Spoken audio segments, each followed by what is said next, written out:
Calling this meeting to order, the regular city council meeting, January 23rd, 2024, Tuesday at 6 o'clock p.m. Ms. Karen Minami, can you please do the roll call, please? Vice Mayor Louie, Present. Councilmember Halleck, Here.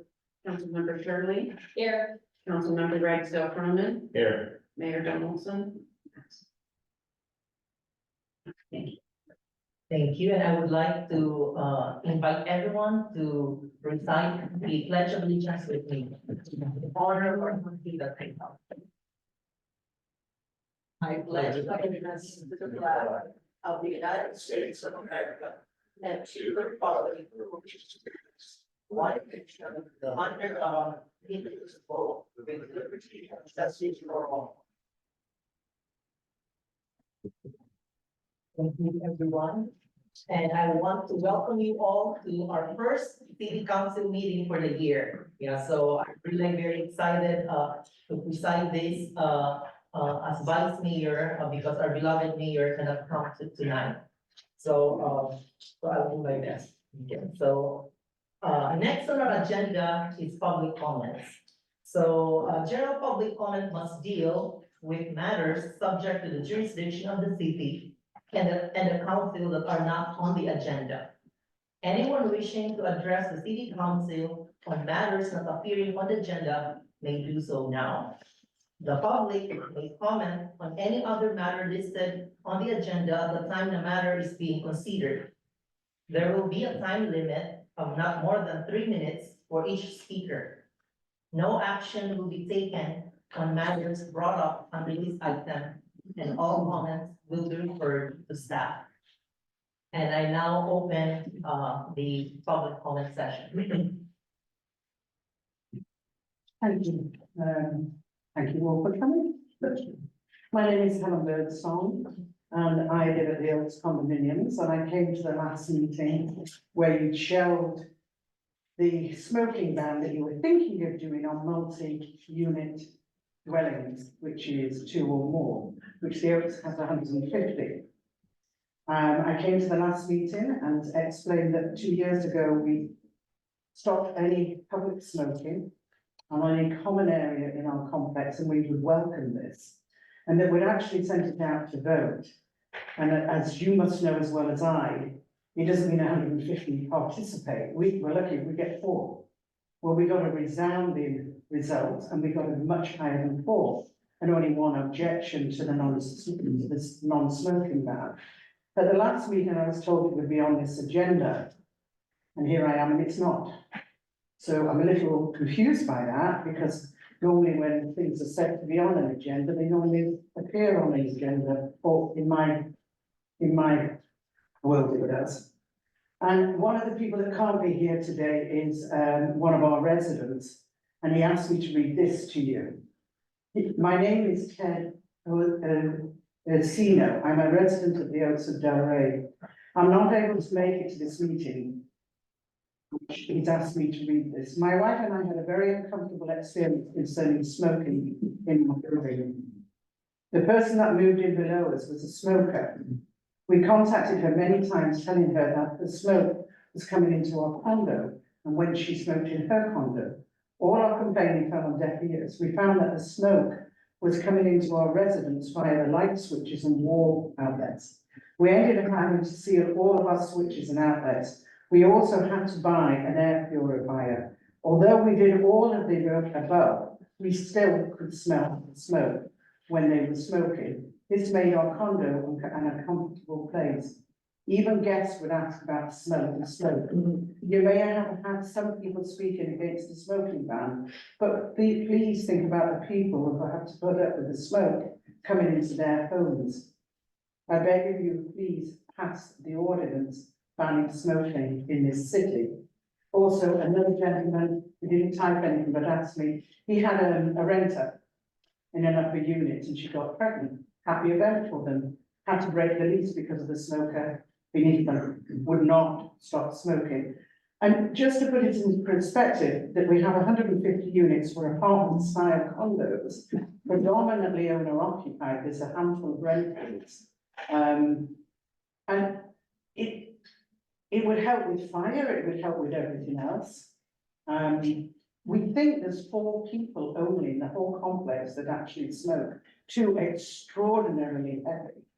And the other 2 that I've spoken to said they would welcome it, even though they were smokers, it would give them a reason to quit. Thank you. Thank you, Ms. Birdsong, for raising your voice in here at our city council meeting. Thank you. Good evening, my name is Cecilia Carrasco, and I'm also from the Oaks. And I just would like to really reiterate, this is a very important topic, for our property, personally, and, for the whole community at large. Last meeting, we presented with, really good information of 81 communities that have already started and are enforcing this ban. Pacific Grove is one of our only local communities, and I think it would be a very prideful and a health-wise movement for us to move in this direction. We would, whatever Delray Oaks City Council needs from us, as a private person and also as a board member, we're very much willing to work with our city council to make this come to fruition, and we hope it becomes an item on the next agenda. We are very passionate about this, and I know residents would be also as well. Thank you, Mr. Osco, for coming. Good evening, Kristen Clark, Via Verde. I'd like to speak on behalf, not on behalf, about Joe Russell. When I first came on the city council, there was a changing of the guards. We had Jeff Barr, which was the previous mayor, and he died, and then Joe Russell was our new mayor, and I had just come on. Joe Russell and myself and Ron Langford sat in what is currently the city manager's office, and we looked at the books, and we were bankrupt. We were talking about how we were going to divide the city up. You know, Seaside was going to be on one side, Monterey is going to be on the other side. We had no money. We had a parcel tax that was supposed to be only for police and fire. And that it just wasn't cutting it. We were going under. We didn't even have a city manager at the time. So Joe Russell and I, what are we gonna do? You know? So we canceled the Monterey fire contract and went with Seaside. And it was the best thing that the city's ever done. And Joe Russell, we had ups and downs with him, including myself, you know, run-ins, and sure you've heard a lot of stories, but for the most part, I just want to say Joe Russell really cared about this city. He did not bring anything personal into the city. He cared about the city and keeping it solvent. And I think that we should remember all the good things that he did for us. And I appreciate that we're still here as a city. So that's what I have to say about Joe Russell. And I just want to thank him for all his years of service. Thank you, Ms. Kristen Clark, for really bringing up, our very beloved, civil servant here at the Rey Oaks, our former mayor, Joe Russell. So it's really his legacy will be etched in the annals of Delray Oaks, because, he has been really serving here for more than 36 years, on the city council, and that's really a great deal. Because me, even as being new city council, it's not easy. Okay, so, we thank him, so thank you for being here. Mr. Mayor, and members of the City Council of God's Country. I'm Jerry Edlin, I reside at 75 Carlton Drive. We also want to honor Mayor Joe Russell's memory, and what I'm going to do is tell you the rest of the story that Kristen didn't let you know. Basically, at the time, the city was essentially bankrupt. I've got a background in finance, we're looking at the money, no revenues coming in, more and more money are going out. And the biggest single item on the budget was the fire contract. The fire contract was the city of Monterey Fire Department.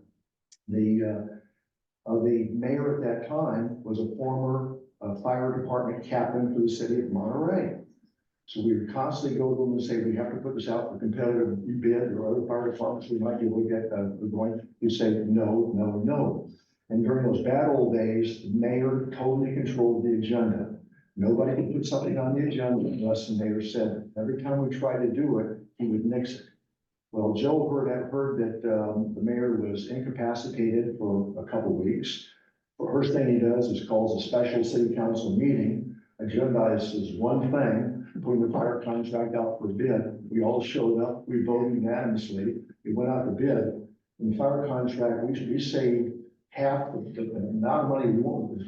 We went from Monterey to Seaside Fire, and it basically saved half the money on the contract. That one action, with the largest line item in our budget, saved this city. We would have gone belly up. One of the arguments against going with Seaside was they're not experienced. Well, when Seaside came in here, we tried all the hydrants. 3 of them were totally frozen. They had to bring in a special hydraulic jacks to open them up so we would have fire support if we ever had a fire here. So anyhow, I think our city is here because of Joe Russell, his actions. And he gave us enough breathing room to avoid bankruptcy, to make Joe Russell rest in peace. Thank you. Thank you, Mr. Edelman, and I really like, I also thank you for sharing the story. And that's really like inspiring, and it's for us, new members of the city council. We will put that in mind about the dedication of our former mayor, Russell, and to do his legacy and also to do better. So thank you. Yes.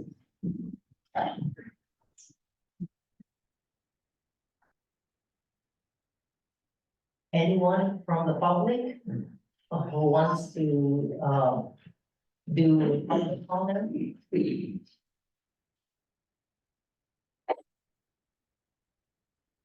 Going once? Twice? Okay, so I'm closing public comment. Yeah, thank you. So next on our agenda is the consent agenda. Okay, so anyone from the council who would like to pull any items on the agenda, on the consent agenda?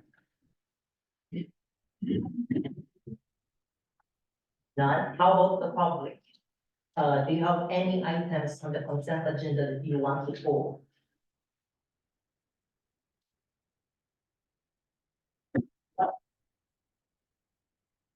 I hear none.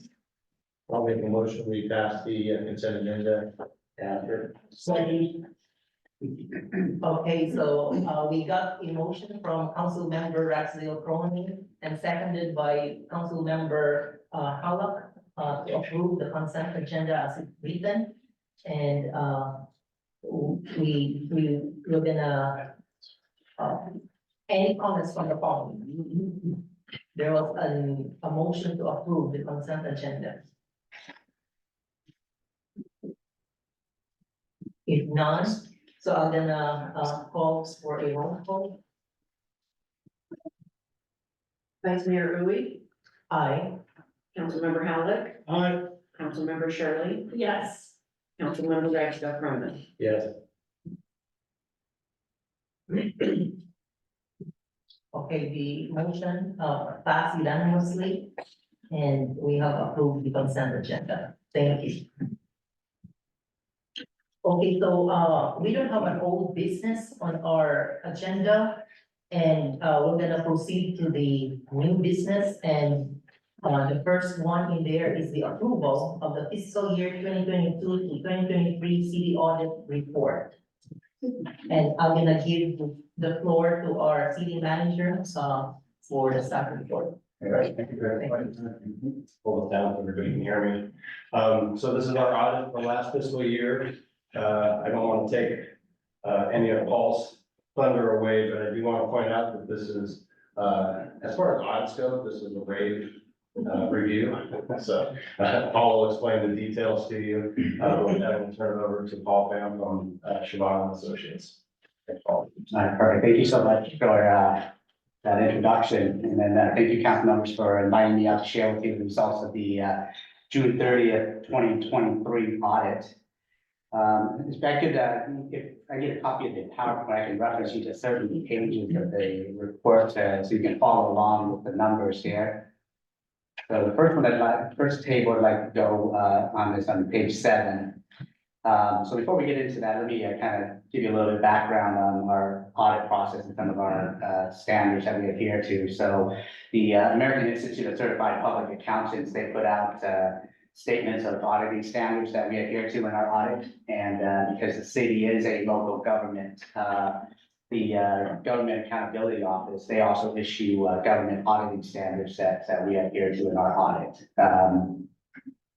So as far as the key financial highlights on page 7, should get there. So what you see here is the summary of the city's net position. So if you look at the very bottom line, compared to last year, you see that the city's net position did increase by just under 400,000. So you guys are up to almost $21 million in that position. And so for those who were around last year, we talked about one of the major changes, one of the major things that happened last year was in the pension plan. And so we talked about the volatility in the market and how contributions get invested. And then the market we saw a few years back was really good. And so because of those returns on those investments, we saw the net pension liability go down pretty substantially. And we explained how that difference where with these actuaries, they have assumptions, you know, with what they expect in terms of return on investment and whatnot. And when they get it wrong, especially in the return on investment, that difference gets amortized over 5 years. And so last year, you also saw a decrease in the deferred inflow of resources.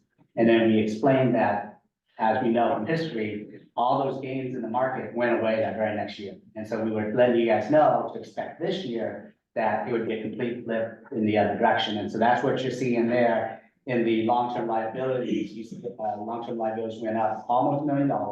And the same thing with the deferred inflow of resources, you see it going down almost 500,000. So that's what we were expecting. That's what we're seeing. So the takeaway from all of that is just, you know, the required contribution, the plan, the state has, you know, the county has set up this funding formula that, you know, they say how much to contribute. So that's from a day-to-day perspective, budgeting, you know, from year to year, that's what you want to consider is those required contributions. Otherwise, these ups and downs in the market and whatnot don't really, it's an accounting thing, basically. So you guys are good. You guys have a lot of, you have a really strong net position there. So if I could reference you to the page 15. So from what you guys really care about, you guys deal in the funds. So you see there, the funds did go up slightly, just over 300,000 there. So you've got a fund balance of well over $22 million. So you guys are in a healthy financial position, fund balance wise, net position wise. There's plenty of resources there for you guys to utilize in your you know, running of the city. So the city's doing a good job of managing those finances. So if there are any questions in the numbers, I can go on to the audit results. Okay, so we issued a clean opinion, clean audit, so congratulations. So when it comes to the financial statements, we issued an unmodified opinion. That basically means that the financial statements were fairly presented in all material respects. When it comes to internal controls over financial reporting and non-compliance, our audit did not identify any deficiencies in internal controls over financial reporting that we consider to be material weaknesses. Our tests have closed no instances of non-compliance or other matters that are required to be reported under government auditing standards. And overall, no significant unexpected adjustments, no difficulties during the audit, no disagreements with management. So overall, great job to the city, and want to thank the city and their team for helping us out, because, you know, audits are pretty involved. We ask for a lot of samples, we look at a lot of documents, so it does take them away from their day-to-day functions to help us with that, so we really appreciate that. That'll open up the questions. Thank you so much. And now I'm gonna bring to the council, if you have any question for Mr. Paul. Yeah, I'm gonna start with Council Member Ransel Tong. No, we went over this earlier. I'm good with it. Like the work. I want to thank you very much for all your efforts in a clean audit as always. Thank you. And Council Member Shirley. Yeah, thank you. We went over this in the finance committee, so I'm, happy to see this. This is good news. I know historically it hasn't always been this way, so very grateful for it. And I want to thank staff, and you and Beth for really pushing this along, and Karen, everyone who participated in giving you the information you needed. So, no questions for me. I'm just really happy to see this. Thank you, Council Member Shirley. Council Member Holland. Thank you, Vice Mayor Healy. No questions, just, thank you. Everything sounds fantastic in your report and presentation. Thank you for your diligent work on this. Thank you, Councilmember Howard. And for my case, thank you so much really for doing the audit. And I'm just like thinking, of some, thinking forward. So in your audit, are there any strategies that we can do where we can do, cost savings and also other, efficiency improvement that we can do, in our budget?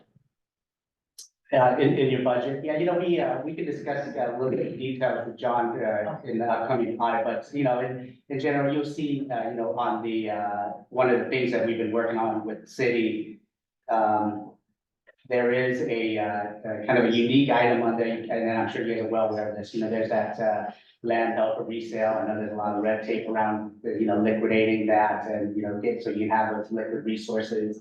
That's one thing that, kind of keeping on top of, to see how that transaction's coming along, because that'll definitely free up some, not that you guys need it, but, because you guys have a strong fund balance, but, the liquidity will go up, substantially with that. I think having Elizabeth and her team assist the city implementing the new system, implementing the new point of sale system, that type of stuff has really helped out. We've made some recommendations over the years that if the city's implemented very well, very smoothly, without hiccup. So, yeah, we're glad to see that. One of the challenges that John and I have talked about is kind of the cannabis tax. That very, first initial year was really good for you guys. The market opened up a little bit from surrounding cities, we took away some of that business, so the city's done a great job in kind of mitigating some of that stuff. COVID hit, you guys weathered that, and see, things are good, so I think overall, the city's doing really well. Thank you for your response. And now I'm gonna also provide the public, the opportunity to ask questions and make comments. So the time is now, thank you. Helen Birdsong again, I'd like to ask, what land are you talking about that's pending for a sale? Do you have a background, you want to explain that a little bit? Yeah, so that's our corridor property that we got with the dissolution of corridor. And that's where I can. And so that isn't the 17 acres that's across from the Oaks? The 17 acres is also property of the city owns, yeah. So is that up for sale? Yeah, we're currently discussing farming district. Thank you. Thank you. Any other else from the public?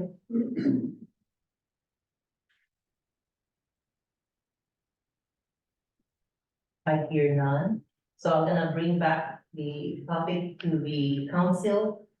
Any other further discussions, or I can entertain a motion to approve and adopt the audit report. So moved. I'll say. Okay, so, we have a motion to approve the audit report from Councilmember Howard and seconded by, Councilmember Raxel Cronin. And, can we have a roll call, please? Vice Mayor Uy, Aye.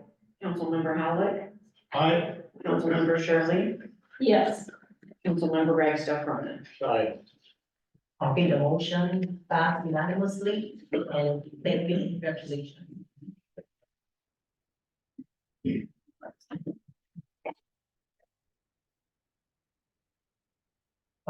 so, the next, agenda item that we have, is the appeal of building official determination regarding square footage calculations at 121 Calle del Oaks.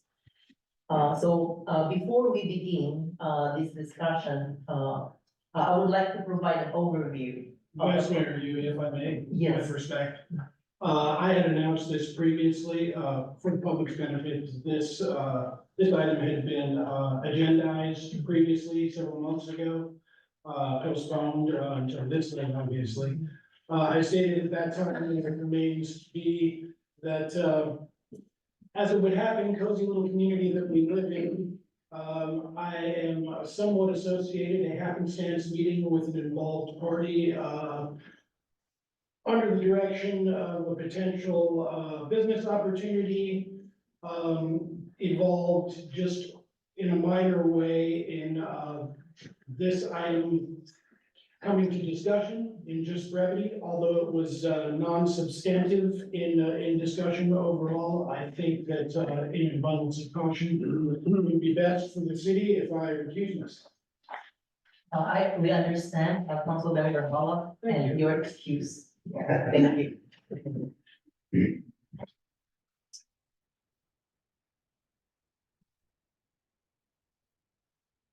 Okay, so before we do this agenda, I'm gonna first lay out the, like some rules, okay? So I would like to provide an overview of the process that we will follow tonight.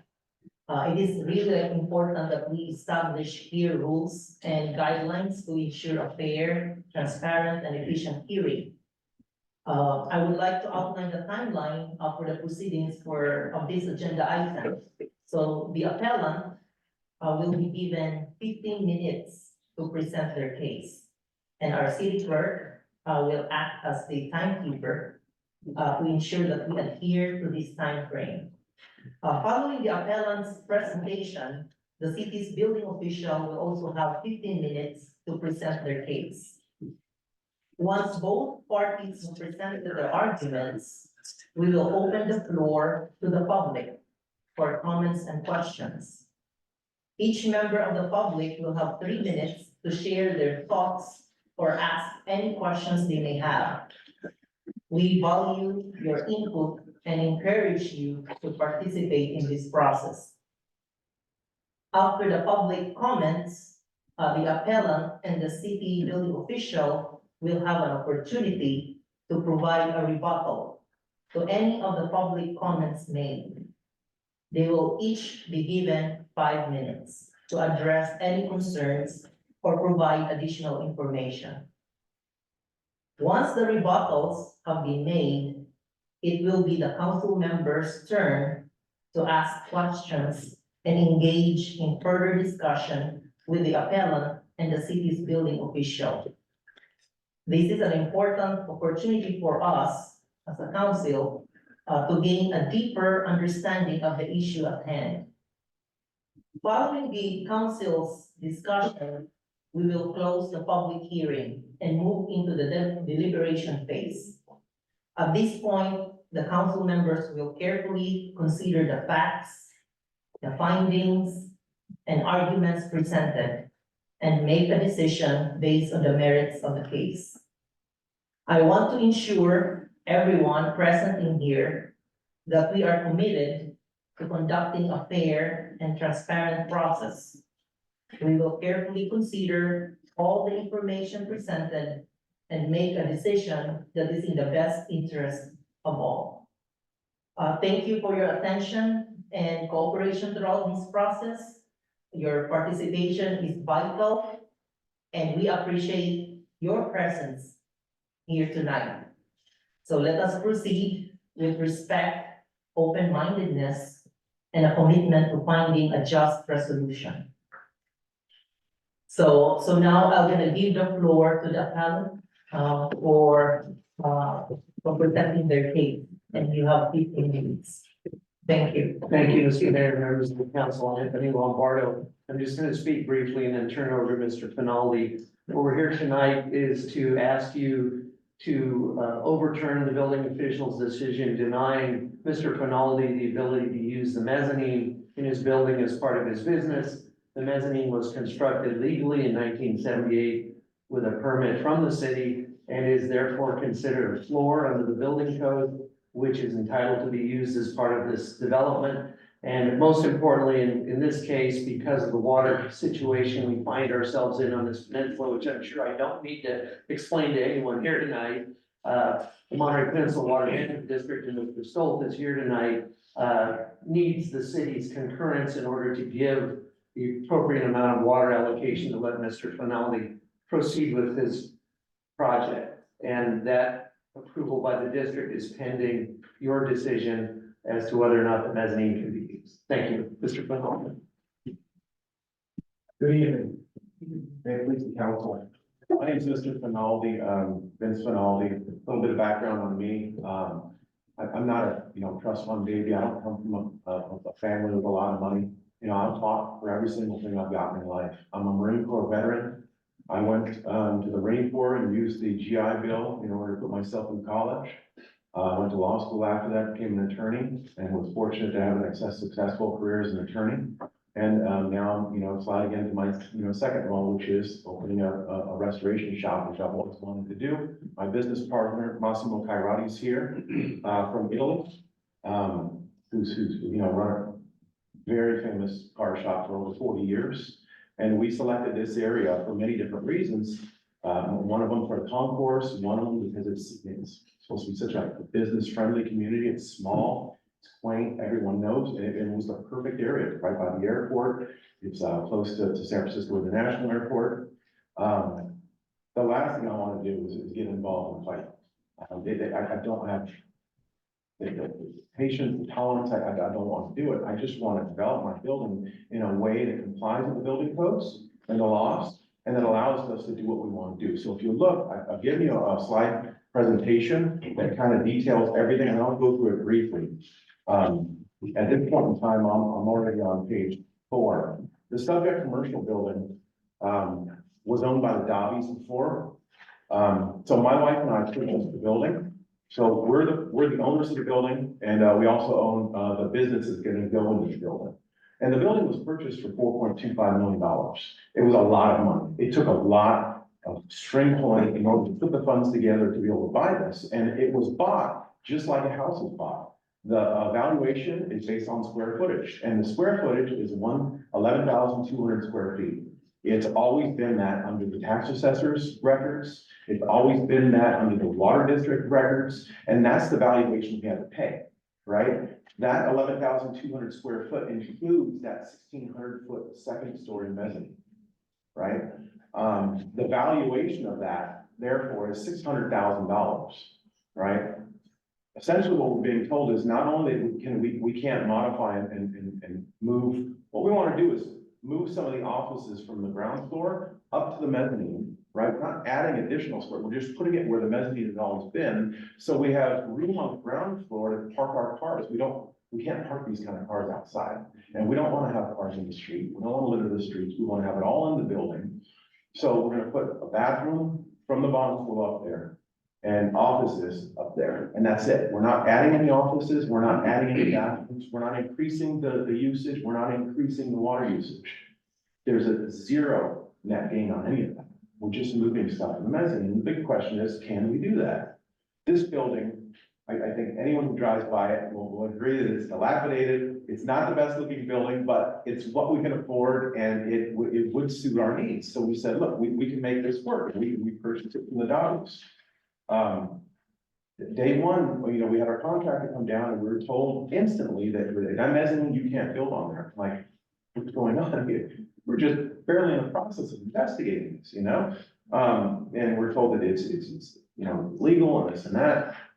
So we located the first owners and the people who created the building, McDonald's. They said that it's always been there. It was in plans, and we used it to work on refrigerators. The McDonald's, they're down in Seaside now. And the one gentleman is, I think, 80 years old. And we got declarations for them that said, look, this has always been there. We've always used it. And we presented them to the city, and it was still no. no, it's not. I said, okay, well, we'll go to the tax assessor's office. Went to the tax assessor's office, got all the records from the tax assessors. There's a drawing of the mezzanine in the tax records, and we presented those to the city, and it says 11,200 square feet. We've been paying taxes on 11,200 square feet since the beginning. Hundreds of thousands of dollars in taxes for an area. Why would they pay taxes for 1,600 square feet for no reason at all? Who would do that, right? So, you know, I want to make it clear, not only did we buy the building, we also purchased an assignment. So we have an assignment of the rights of the Dobbies, going back to when they initially purchased the building. So it was McDonald's. After that, it was Frank and Nana, who had a Dryer's ice cream distribution facility there. We got a letter from him saying that they used it as well, right? And then afterwards, the Dobbies used it. They used it for storage for the Dobby company. That's where they kept all their books and records. So there's been continual use throughout of that mezzanine area for storage, for repairing refrigerators, for all kinds of things, right? And all we want to do is just change it for a different type of a use. We've got photos from the McDonald's that show the building with windows up there. With plywood is made, we showed those to the city. The city said, no, still not good enough. They said, you can't get a water permit. And we said, all right, well, we'll go to the water. We went to water, and the water says, look, we have in our records 11,200, right? So everyone we've gone to has 11,200, right? Everyone. Then I looked at the records of the city at the time, and the people in the office know, I've been there several times. I've been to that city file at least 4 or 5 times, right? There was no original permit in there, right, when I went through it. There was a document that said, it was a Metro scan document, and it said 11,200 square feet. That was in the city's own file, right? And we were told, that's not an official record, it's 9,600. I've never seen 9,600 in any official record, right? And I said, well, where's the building plans? Where's these original permits? Oh, well, this and that, and this and that. And so we kept going back and forth and back and forth. The assessor said, and water said, look, we've got 11,200 square foot. All the city that has to do is request, our opinion, and we'll grant a water permit. We think this is a good use, and it's not gonna be a problem, right? Went back and forth, and we finally had a meeting. I said, let's sit down, let's have an in-person meeting, all right? A lot of times things get misconstrued in letters and email. I wanna sit down and I wanna talk to these people. And we met at Mr. Lorca's office, and we talked about these issues. And I said, well, where's because apparently they had found the original building plans. I said, well, where are they? You gave me one sheet of it. I want all of them. He said, okay, well, print them. Look at the original building plans. And if you look at these records here, so there's some photos of the mezzanine that show how it's built, right? And then if you go down, there's, on page number 16, there's the original building plans. And it talks about the mezzanine. It says here, it's hard to read, but it says, structural, floor, and foundation plan and mezzanine details on S2, right? There's a final stamp on it. It says approved, City of Rey Oaks, right? If you turn the page to S2, there's the framing plan for the mezzanine. It's right in your records. There's plans, and it's the word mezzanine is used 6 times through it, right? So we said, look, this is a mezzanine. What's a mezzanine? That's the big question. That's the $1 million question. So if you go back a couple slides, to 14, we looked up the 76 edition of the building code, which is the building code that applied at the time, and looked up, so what's a mezzanine? It says a mezzanine is an intermediate floor, right? In a building. Then we looked and we said, well, are there required to be stairs there? A big part of this was apparently there were stairs up to there that when the cannabis people had been in there, an inspector said remove them, right?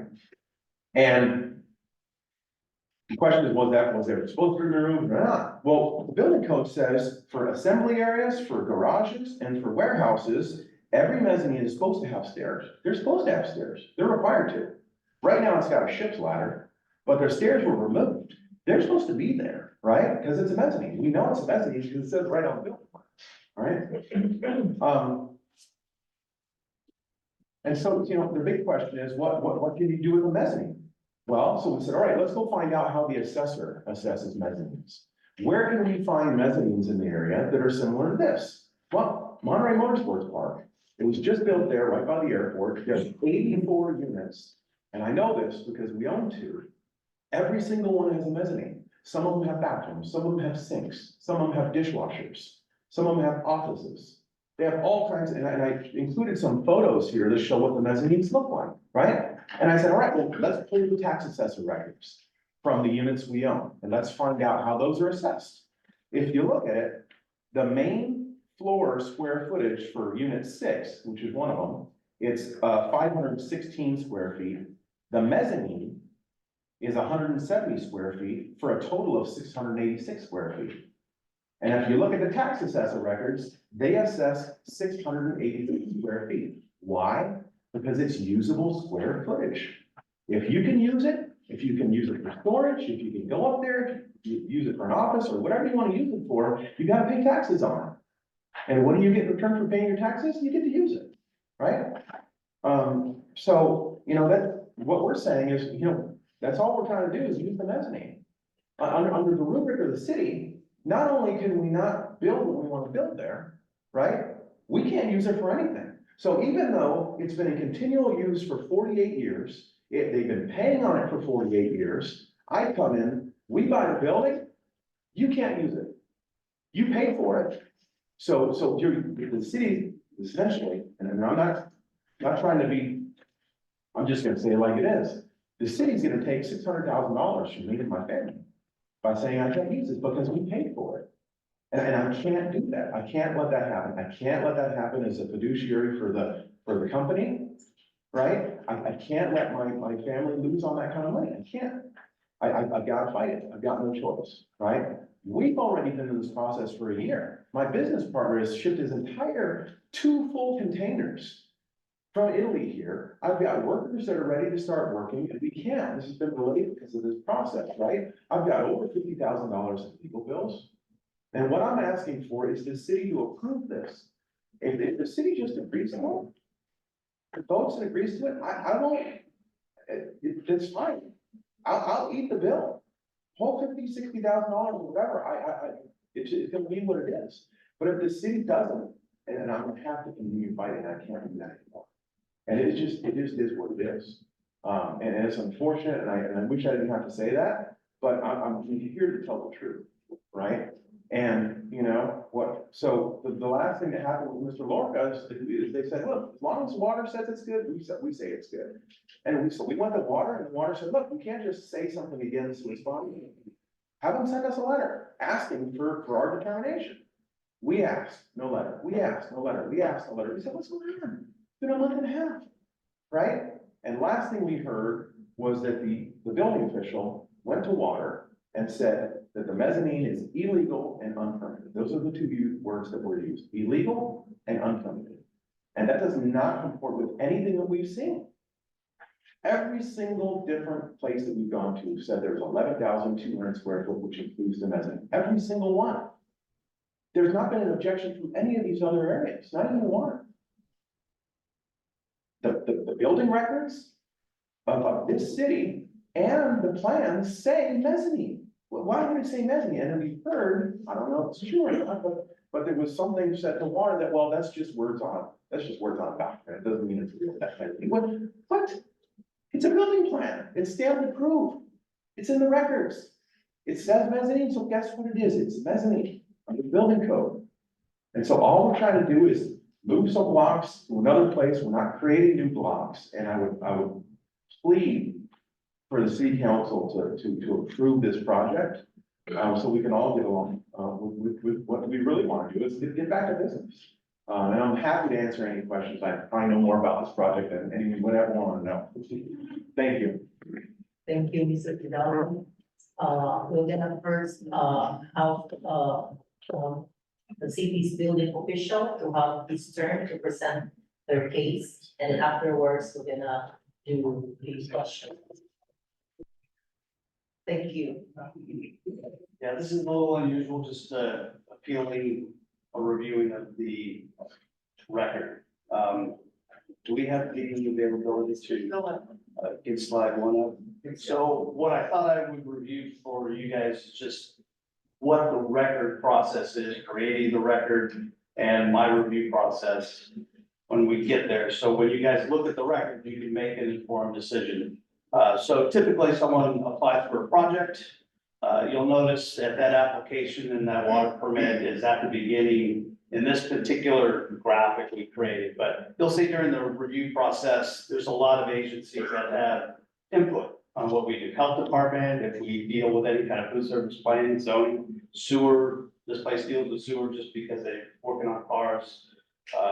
Fire department, you do a solar system, guess what, fire department has input, I do the fire inspections here, but they deal with whether you can walk around the building. So there's a lot of agencies have oversight of what I do, and my record keeping is beholden to seeing that their requirements are met. That's part of our process, and our records tend to reflect that. So coming back around to the water permit, water manager, you'll see I have that at the beginning of the flow chart because we can go to the next slide. See what we got here. Thank you. Okay, this is our water permit. So when we work with water management, this is a little different than maybe what you guys are familiar with a residential water permit. Which really has to do with water fixtures. If you want a second sink in a bathroom, if you want your second bathroom, there's a lot of restrictions. Water management is a state mandated agency. So they are a validating agency for us. So we go to them saying, okay, we're in compliance with your state requirements, similar to the EPA and all the other people we go to.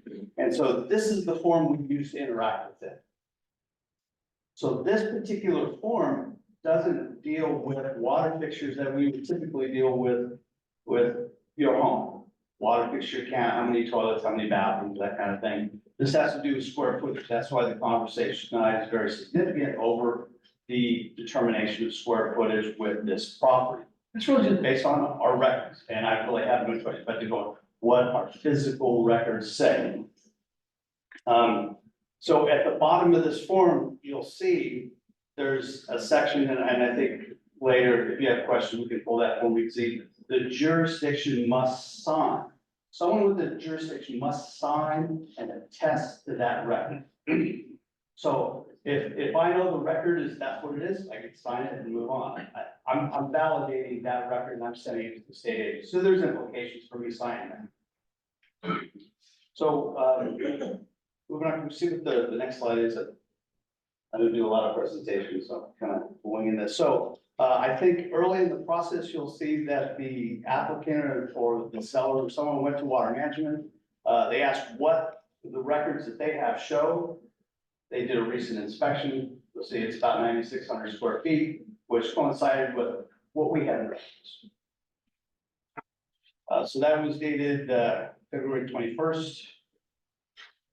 We did that. So if we can move on to the next slide. So I'm gonna kind of cruise now through the records and how we had got to there. So this may, unless you're a blueprint reader, this may seem a little convoluted, but in the upper right corner, you'll see the outline of the building. It's about 9,600 square feet. In the lower right-hand corner, you'll see a separate square. That's where that anticipated office was gonna go. So in 1978, what they did is they showed, I'm gonna point that out, just see if the section works. They had this for years. So down in this section here, you'll see in the foundation plans, they're showing the reinforcement of the foundation because they anticipate putting this office in.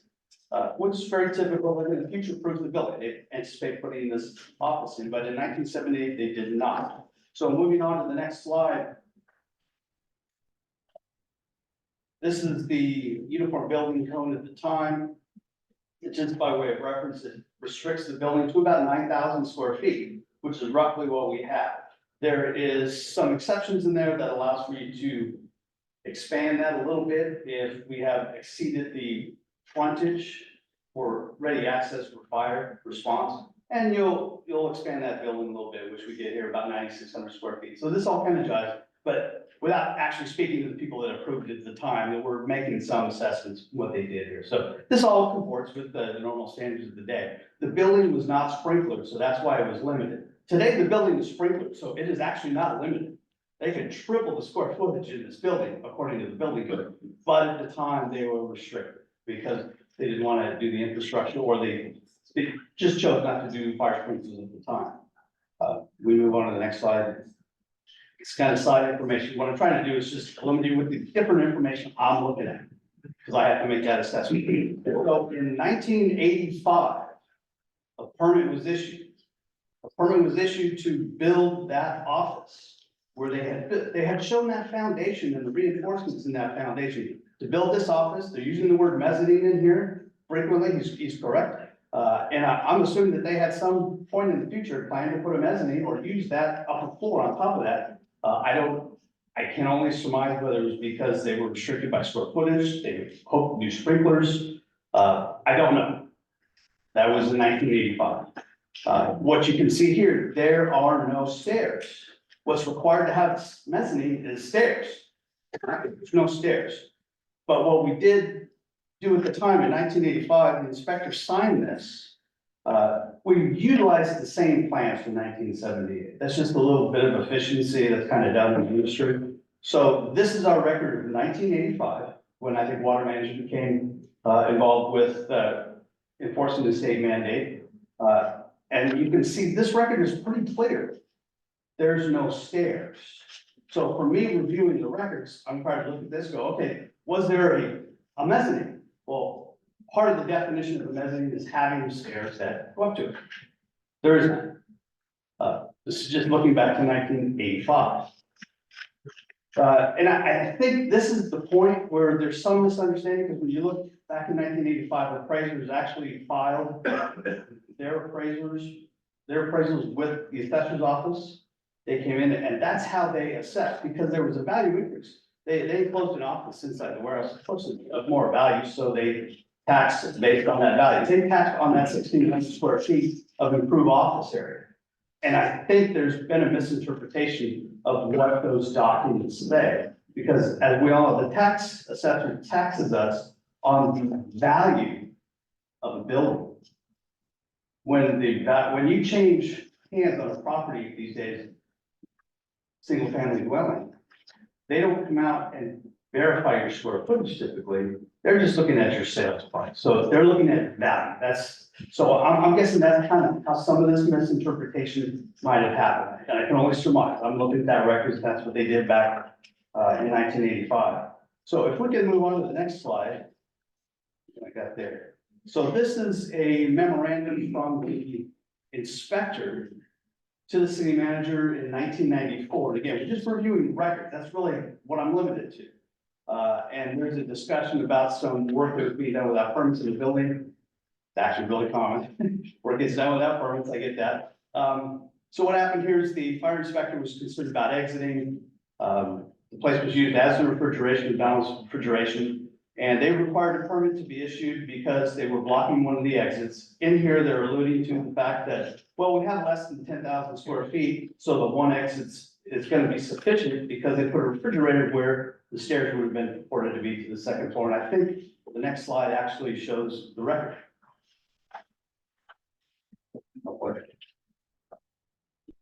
Okay, so this is a permit and plans affiliated with that permit, similar to that flow chart I showed earlier that was issued in 1994. That office is still there in the lower right corner that they built in 1985. Behind that office is the area that they were concerned. They put a large refrigeration system in there that blocked one of the exits. And so this is the record I was reviewing. Here we have 9,600 square feet. There's still no stairs to this office area. So there is no legal mezzanine because for a mezzanine, you need stairs to go. You need a way to get to it. So I still, from the beginning to this process, there's no place for me to hang my hat saying, okay, yeah, this was how this was always used. Maybe there was an intent when they built this building. We've all done that when typical builders will build a foundation, say, hey, we're gonna build it 15 inches wide with a storage versus 12 inches. In case I want to expand, this feature protein is fairly standard, fairly normal for, you know, and any developer is looking forward to that. So And again, I'm looking at what we had in the record. This is from 1994. And that previous slide was just notations about that to the city manager. In the next slide. So this is interesting.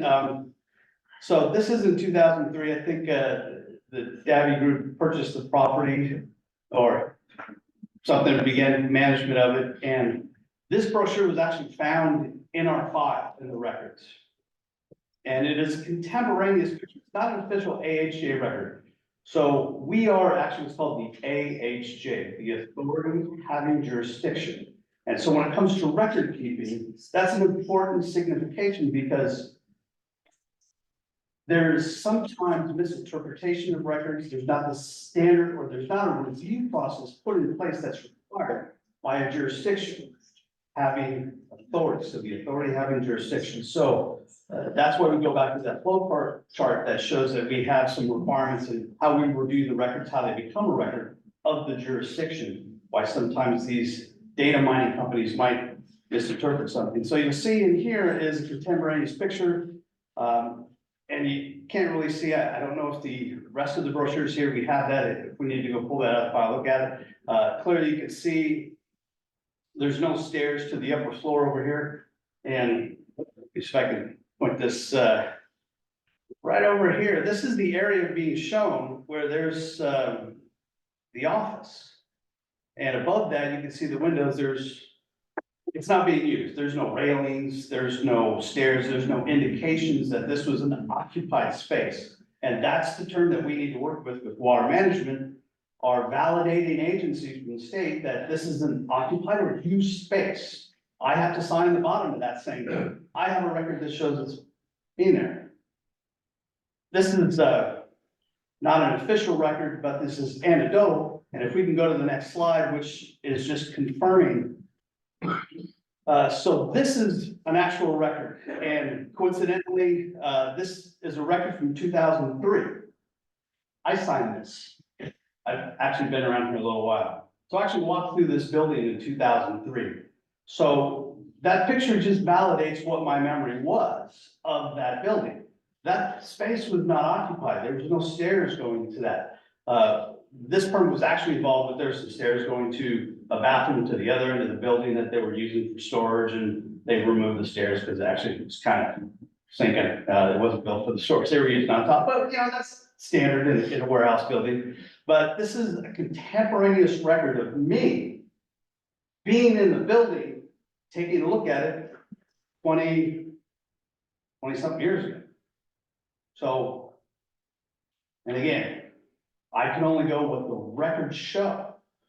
And the record shows I was there. This confirms my view of this, running low on time. So I'll try to be quick through the rest of this. So in 2016, on the next slide, you'll see that there was an application made for a building permit. And this is a floor plan of the building. So the stairs that were mentioned earlier that were forced to be removed, you'll see that they are not related to the mezzanine that they're speaking of. There's never been stairs to the upper floor here. You see on this building, this is the area that's in discussion. There's no stairs there. What happened is this building in the center here, this was created out of whole cloth between the last inspection. 2003 and 2016, they built a new office building in here with stairs to it. I had them remove those stairs. The stairs that were removed had nothing to do with the mezzanine in question.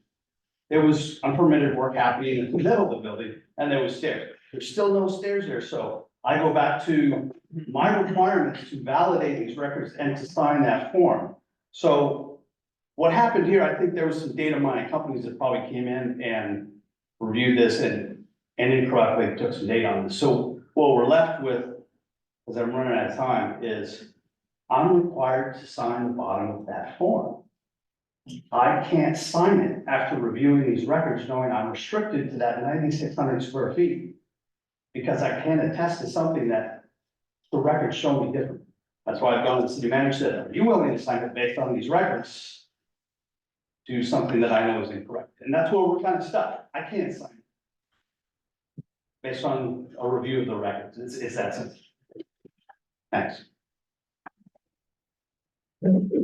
Thank you. Now I'll open up the first, do a public comment. Oh, Like, sorry. the turn for our public, who are here, to ask questions.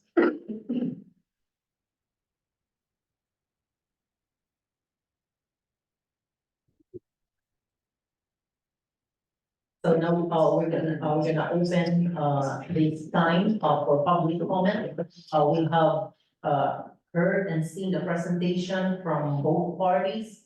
And if you have any questions and comments, the time to do it is now. Okay, so 3 minutes for each speaker. Michael O'Brien, I live in Rey Oaks on Wood Avenue. You know, the city really relies on businesses. You know, we need businesses to survive. How would it look like in this community? All over the Monterey Peninsula, Rey Oaks won't work with a man that has a business to help him and just solve the issue, build the stairs, help him out with this. I mean, it just seems like, to me, maybe it isn't, seems like a small issue that we can get through and he can have his business and no more losses. I don't think that's fair. I mean, if this gets around the community, who's gonna want us to come here and build and develop anything else in Rey Oaks? Hey, we're not gonna get a straight shot here. That's just my opinion. Thank you. And next. Henry? Yes. Thank you. Here I am again, having votes on, the others. I'm just curious about why this building needs a water permit if they're removing a bathroom to another location. Water permits, and I've done I know I've done buildings, but I've done other things. To remove like for like, you don't need a water permit as such, you need a building permit. So why are we asking for a water permit? Is it more water they're using? Is it additional water that they're asking for? So I'm asking the question, is it to the gentleman, because he's the only one that can answer it, is it additional water? If it's not, and it's just a technicality to move it, I tend to agree with this gentleman here. They will bring us tax, I would think, that will give us money, which will make us be able to spend more, which we all like to do. It seems to me he has to make a permit request to the city to build some stairs before he goes any further. And then our city manager, planning department won't be fitting because you will have had a permit to build the stairs. That seems, it seems like it's going without trying to be proved, but ask about tip. You should get your permit for building the stairs, then get your water standing. Sorry. Thank you, Ms. Bergstrom. So again, for all of the, appellant and the building, you have the time to rebut, or to have your rebuttal after all the public comments will be heard. Okay. Earlier, someone came up and spoke about the city council and dire straits and talking about how they negotiated a contract with the city of Seaside Fire Department. Justin Hastings. I am a retired city of Seaside firefighter. I worked for the city for 18 years. I was on the union that voted to support the protecting your city. I responded to the city on hundreds and hundreds of emergencies. I also inspected inside that building numerous times and walked up and down those mezzanine stairs and looked inside. I was responsible to do inspections when that sprinkler systems were added. I do also know in the fire department that sometimes there are fire ratings that limit the need for the fire sprinkler need. For example, if you have a 1 hour rating, that could be different. 1978 sprinklers in commercial buildings were kind of a new thing. City of Seaside built that entire subdivision out there called Seaside Highlands that we're all familiar with. Not a single sprinkler in any of the buildings that those were built. We can all remember when it was done. I have since retired. I'm not doing construction and potentially gonna help Mr. Ferrari with this project, but I just want to point out that the fire ratings are a condition that needs to be considered, as well as the egress because that is another condition. Thank you. Thank you, sir, for that insight. Next. Mayor, members of the council, I'm Jeff Dabney. I am one of the former owner family that owned that property. And I'm here today to just confirm that we always use the mezzanine for storage. Let me just tell you, from day one, that's what we did up there. We never promoted it to market it for rent. So that was because we weren't going to rent it out to anybody else. It was for ourselves. So when you see a brochure that shows the square footage being smaller than the total building, I got brochures here. I want to hand it to you. Of all of other areas, Caldwell Banker brochures, Keller Williams brochures, brochures from Mahoney Associates. We only advertise what's available, so we rarely put on the total square footage of the building on a flyer. I know that wasn't the whole point, there was a photograph on the picture, but I just want to make sure you understand. We always understood that building to be 11,200 square feet. That's what it was when we bought it in 2003. Now, the prior owners, the Kenia family, used that mezzanine as well. I talked to Frank Kenia about it, and he got the affidavits from the prior owner that built it. This project is a state-of-the-art project. Mr. Finale is bringing something to this community that is absolutely going to be overwhelming and wonderful for this community, and it's a good thing. We're taking a pot warehouse and turning it into a state-of-the-art roller car center, so it's something to be welcomed. But that's not why you should, skirt any rules or do anything different. And my assessment was going on here. Something went wrong somewhere in the history of this building, 48 years. Something went terribly wrong. I don't know when or where. If it was in the 80s or 70s, or if it was even in the 90s. But everyone who's owned that building, every public record that we can find, understand it to have been used space. The four walls, it's rectangle. There's no additions, there's no adjunctions, it's all inside itself. And that square and that portion of that corner has always been that way. And that upstairs space, I stored a 26-foot skull. I used to be a lot skinnier, I was on a protein, I had a skull, I'd store it there because I didn't run anymore. We stored our bank boxes, our equipment, furniture, stored it there. We rent a forklift. We use a forklift, we borrow a forklift from the neighbors to put things up and down up there. That's what we did. And so I just think there should be a way to understand if something went wrong, there was a mistake made somewhere. Why are we punishing the current owner, the recent owners, who are just simply trying to use the buildings there? There's got to be a way in this appeal to correct the error in the history, or just say, look, we don't know what happened. But this building has clearly been used, it was built, and we're not asking for more building. You're simply saying it's there, it's valid, go ahead and use it. Because if you don't do that, this appeal gets turned down, you kill that building space, it becomes mothballs. Not because of you, but because of the water district. The rules of our water say you can't add any square footage in a building without water. So now you can't use that building until you solve the water problem. That was never the intention. I'm out of time. Thank you so much. Thank you, sir. Any other questions? Wendell, listening to everything that's going on, clearly, a lot of this is surrounded in history in the mist, and I don't think we're gonna walk out here today and sort it out things to complete satisfaction. But I would agree with a couple of the speakers. I agree with Mike. I think a consideration, part of your decision is, how this looks to the city. We do want to be supportive of this. We want people to come in, we want people to be here. So I think that's part of it.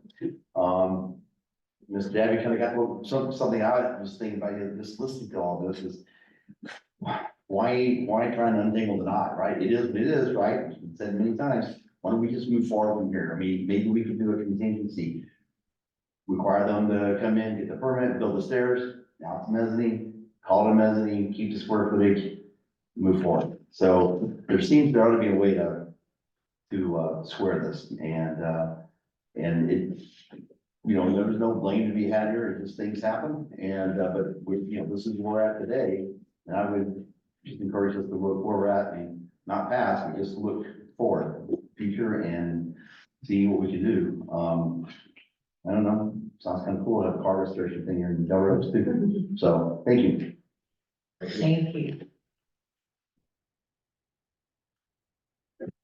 Any other who wants to provide, or ask questions and comments from the public? This is the time.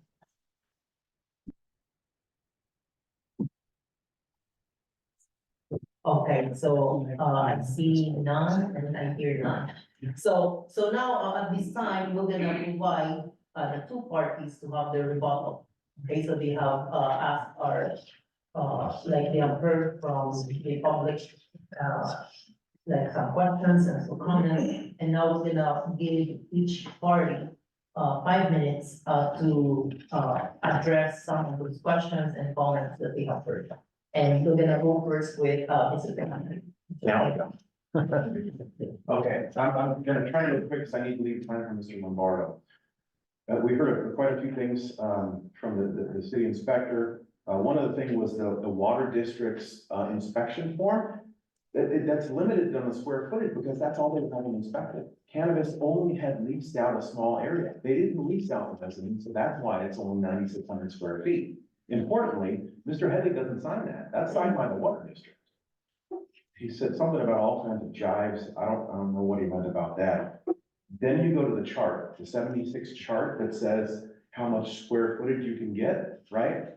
Well, if there's 1 hour, like Mr. Hastings said, then it can be all the way as big as 15,000 square feet. We know the building is at least 9,600 square feet, which is bigger than what he was saying was limited to. He said it was limited to 9,000. And then he said there's all kinds of jives and, well, are we trying to be accurate here or not? What are you relying on? He wants to rely on a postcard with a photograph on it.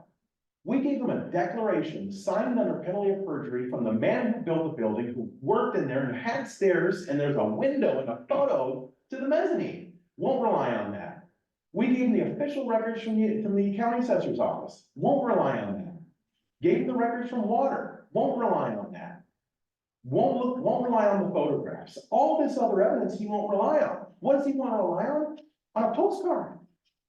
Because they're the authority, APJ or whatever it is, you know? And so another thing is, you know, I had to give my presentation to the council. I had to email it. I had to make sure everyone had this before time. Mr. Headley could see it. Everyone can see it. I didn't see any of his presentation. This is the first time I got a chance to see it. And I think it's a due process issue. I think I should have been able to see his beforehand like everyone else. And everyone should play by the same rules here.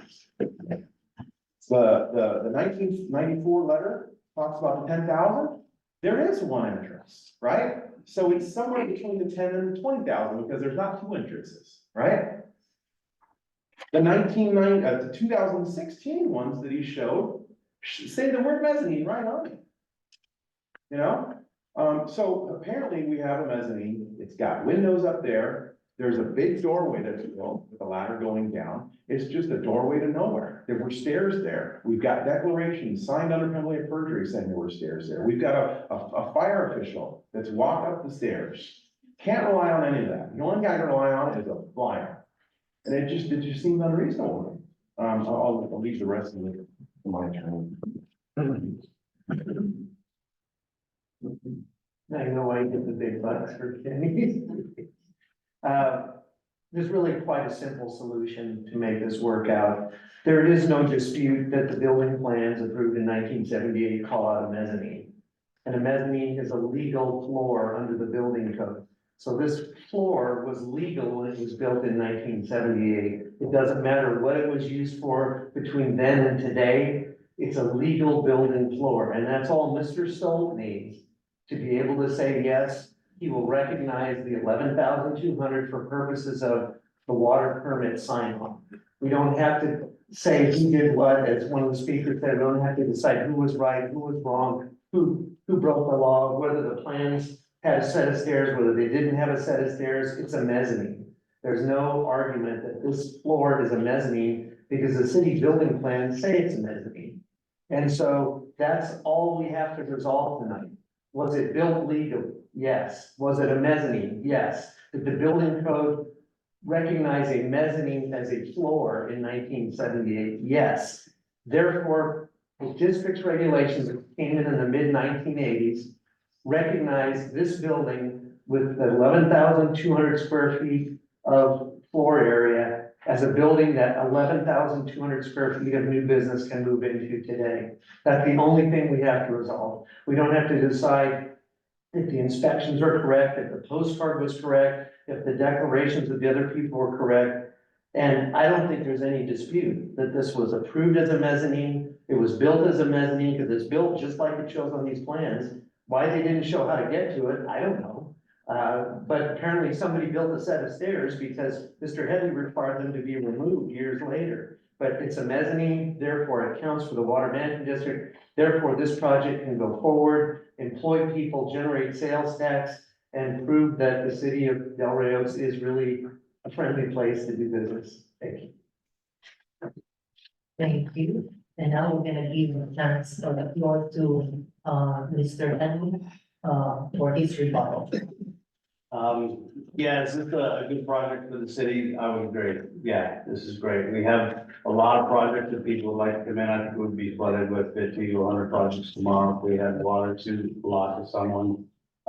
You know, I'm given the unkind task sometimes of reviewing the records, being the guy that had to enforce the rules that you and other elected officials make. And some people don't like what my review is. I thought my review is pretty clear. I can only review by what the records have. That's an even requires a set of stairs to it. They've never been there. I don't see them in the records. I was out there in 2003. Like I said, the postcard was anecdotal. And again, the stairs were just to a different structure entirely that were removed. And again, we're back to the appeal is really not, you know, it's just what I reviewed in the record. I'm therefore obligated to be able to attest to that record when I sign the bottom of the form. Jurisdiction member has to sign that form. And again, the city manager wouldn't sign it. So the appeal here really is saying, is someone on the council willing to attest to that record? However we have, because now we're dealing with stuff from the 70s and 80s. Is this great? No. I can review this as best I can, with, you know, what's presented to me. Do I think the project? Yes, they're good. Yeah, I'm a builder friendly guy. I would love this guy to build here. I think we benefit. I would benefit to this project going through. So that's why it's before you.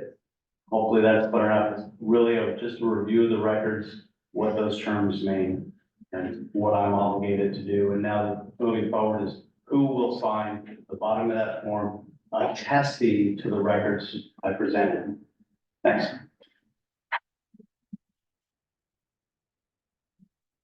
Thank you. And now we're gonna, give the opportunity to the city council. So this is the time for us to questions and comments, to ask to any of the parties involved. And I'm gonna, give the floor first to council member, Prime. Thank you, Vice Mayor. I've got a litany of questions here, and I need to know a little protocol as well. Can I ask Mr. Stoltz some questions as we move through? Through the mayor, you may. Okay, thank you. So first of all, to agree with the, one of the folks, why didn't we get the building director, building officials presentation? I have half of the story. I don't have the other half to really truly make a decision. That's number one. Is there a clear copy of the 1978 building permit anywhere? Does anybody have that? There's some kind of faded thing in one document that's got some scribbling over the corner. That was obviously a copy of something, so maybe we could find that. Is there a copy of the 85 permit that was done? Is there any copies of that floating around?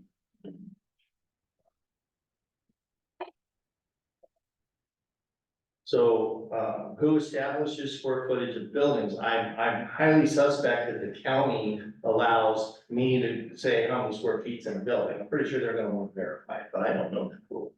So that's a question that I need answered. Who actually verifies the square footage of the building? If it's the building inspector, or is it the city, or is it the county? Because like I said, I could build a 10,000 square foot home, call the county and say, well, 500 square foot home. If they're not gonna verify, I'm not gonna pay taxes on the full price of that property. That's a question I have there. Is the mezzanine something that could, if it didn't exist, let's just assume for conversation, did not exist, could it be put in the building today legally? That's another question. Okay? And I can wait for answers, or I don't know what the protocol is. Is the additional water an issue? Does the owner need 11,200 square foot worth of water versus 96 square foot of water to operate their business? That's another question, and I think Dave can probably help me with that. Two, is water available? Is the mezzanine as constructed in code? Is what's there to code, not stairs notwithstanding? But anybody can throw plywood on ceiling joists and throw some walls up, I get it. But if it was built at some point in the record, is it to code? So could the owner do whatever was necessary in the process of the remodel to bring it to code, and make it legal and make it function, and then Mr. Stone can give him some water for it? That's another question. And then Dave, the question for you real quick is, was this building ever permitted 11.2 for water? That's my series of questions, and we can go back to them anywhere, but that's where I started. Okay, so, I think what we're gonna do is we're gonna call, each one, Yeah.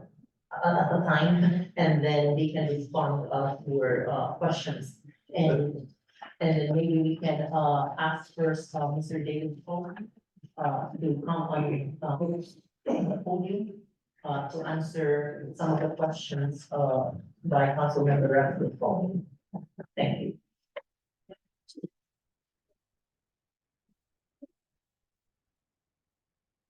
Thank you. Good to see you. Thanks for having me.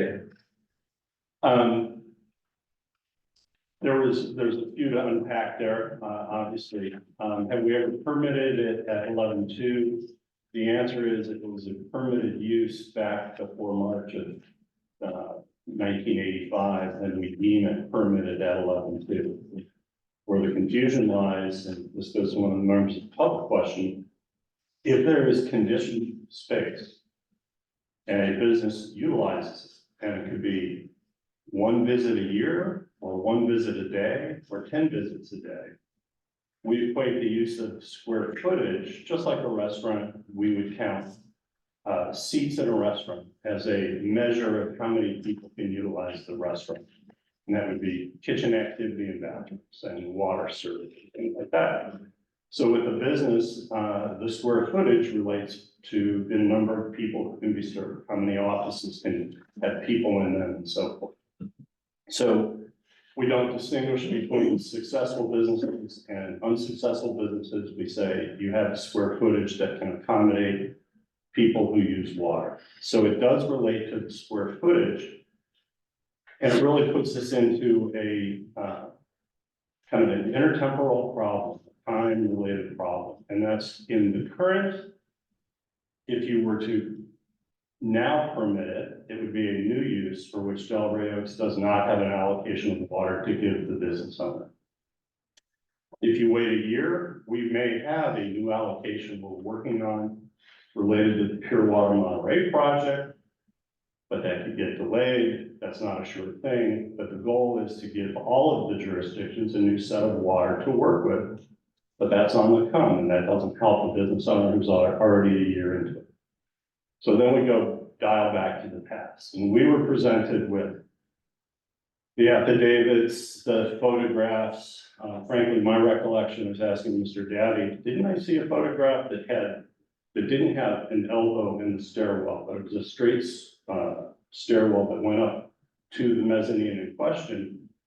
I'm thinking they don't have it with them today, but I believe I've seen that. You see the second floor windows.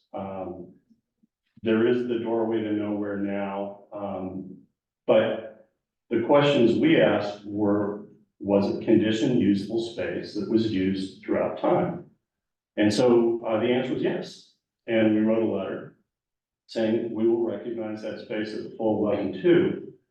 And city manager rightfully pointed out, and I think Mr. Headley as well, oh, you're now permitting unlawful uses of water, to which we backed up. We said, well, wait a minute, we always defer as a business practice to the jurisdiction. Was this a permitted space? And so, you know, I can give you anecdotes where in Pacific Road, we had somebody said, well, there were 3 stations in a beauty salon there in 1972.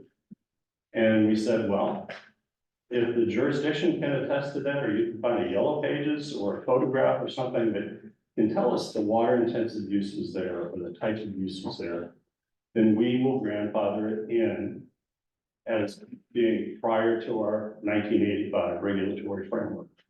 So that's really what we have here. If we were to be told that it is permitted space, or it was permitted space, or you're deeming it permitted space and you're just doing a do-over because it's unclear whether it was permitted space, we would say, great, we then recognize it. You do not need a new allocation of water from your empty bank account, and they could move forward with the business. Were there any others in there that I missed? No, I just have one through the mayor. Can I ask one additional question to Dave Wexler? Would you know off the top of your head, and I'm not gonna hold you to it, what the allocation would be at 11.2 and what would be at the lower number? I could figure that out, but not off the top of my head. Okay. Great, and I'm here for anyone else's questions, so. Thank you. Thank you. And now, I'll give the opportunity to Mr. Finaldi. Sure, Yes. I'll answer what I can. I asked for the 78 building permit, I've never provided it. So I don't think it exists. I was asked for the 85 building permit, I wasn't provided it, I don't think it exists. They do exist, I'd like to see them. Who verifies the assessor square footage? I know for past practice, that's done through the building process. When the plans are submitted and everything's approved, that's where they get the square footage, it's verified in the plans. Is the mezzanine to code? Well, the structural plan, it's the structural plan before the mezzanine. It talks about how it's built. So if you look at it, it's not, if you're just building a ceiling, you can build with 2x4s and maybe put a drop ceiling and no one's gonna be up there, who cares? This was built with 2x4 rafters, right? 2x12, sorry, 2x12 rafters going across with 3/4 inch plywood. And also 2x6 construction on the walls going up to it. It's sturdy. You can jump up there, that thing doesn't move. Why would they spend all that money and put windows and everything else if they're not gonna use it? Why would you do that? And I think that was the only question. Yeah, there was one more. Hey, Mr. Ragdale, and I think you had one more. Could it be built legally today? Yes. I mean, it is legal construction as built, and Mr. Finaldi's plan is to make it compliant with the current building code in his remodel. I think your question for Mr. Stoll, which I believe he tried to answer, was that the district, or what he didn't say, but we probably all know, is for commercial, the district doesn't count toilets and sinks and like do your house. It's square footage. So the fact that they calculate the square footage, it doesn't mean you use more water or have more employees, that's just how they calculate it. So it, as he's gonna tell you in a second here, technically it is more water, but it's not more toilets flushing or anything. Right, yeah. My concern is could the owner function as a business at the 9,600 square foot water allocation until Pure Water Monterey was to come online? We can. Could update at that point, get the mezzanine permitted, do all the whatever. Trying to get you guys going, here's what I'm. It's a great idea, but the answer is unfortunately no. Okay. Because the district won't issue a permit for the city to issue a building permit unless they allocate 11,200. So it isn't taking water from anybody. It's just a mathematical calculation. And the district records recognize 11,200 just like the county tax assessor does. And by the way, they don't take your word for it. They usually send an appraiser out who measures it. Thank you. And one more point, this appeal is based on, it's de novo, so it's new, it's based on all the evidence in the records, right? Including what we presented. Thank you. And now, I to our city building official, if you can address some of the questions from council member Silcone? I asked if there was a 78 building permit, I saw you shake your head. No, no. So I'm sure that's. Yeah, so the records, further you go back, the sketchier you get. Yeah. Was there an 85 permit copy anywhere? Yeah.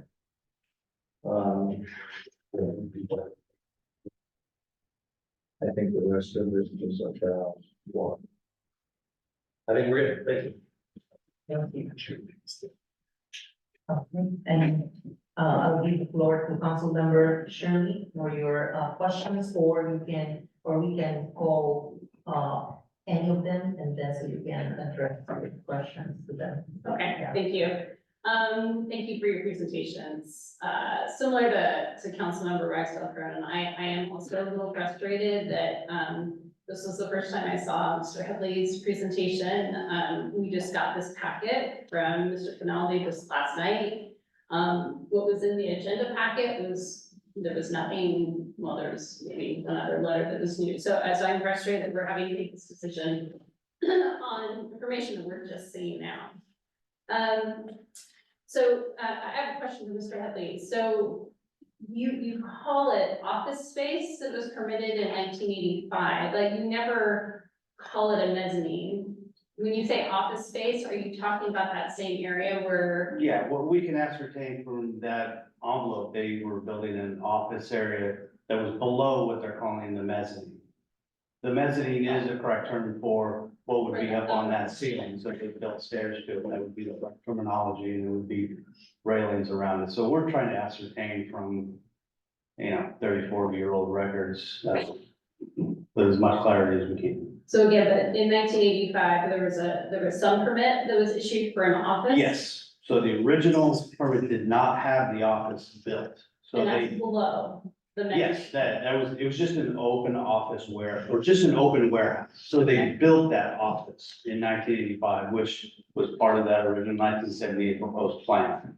These are the plans. I think all the information provided here is sent, I think several months ago from Alex, and these are just the records that we have over here that generate.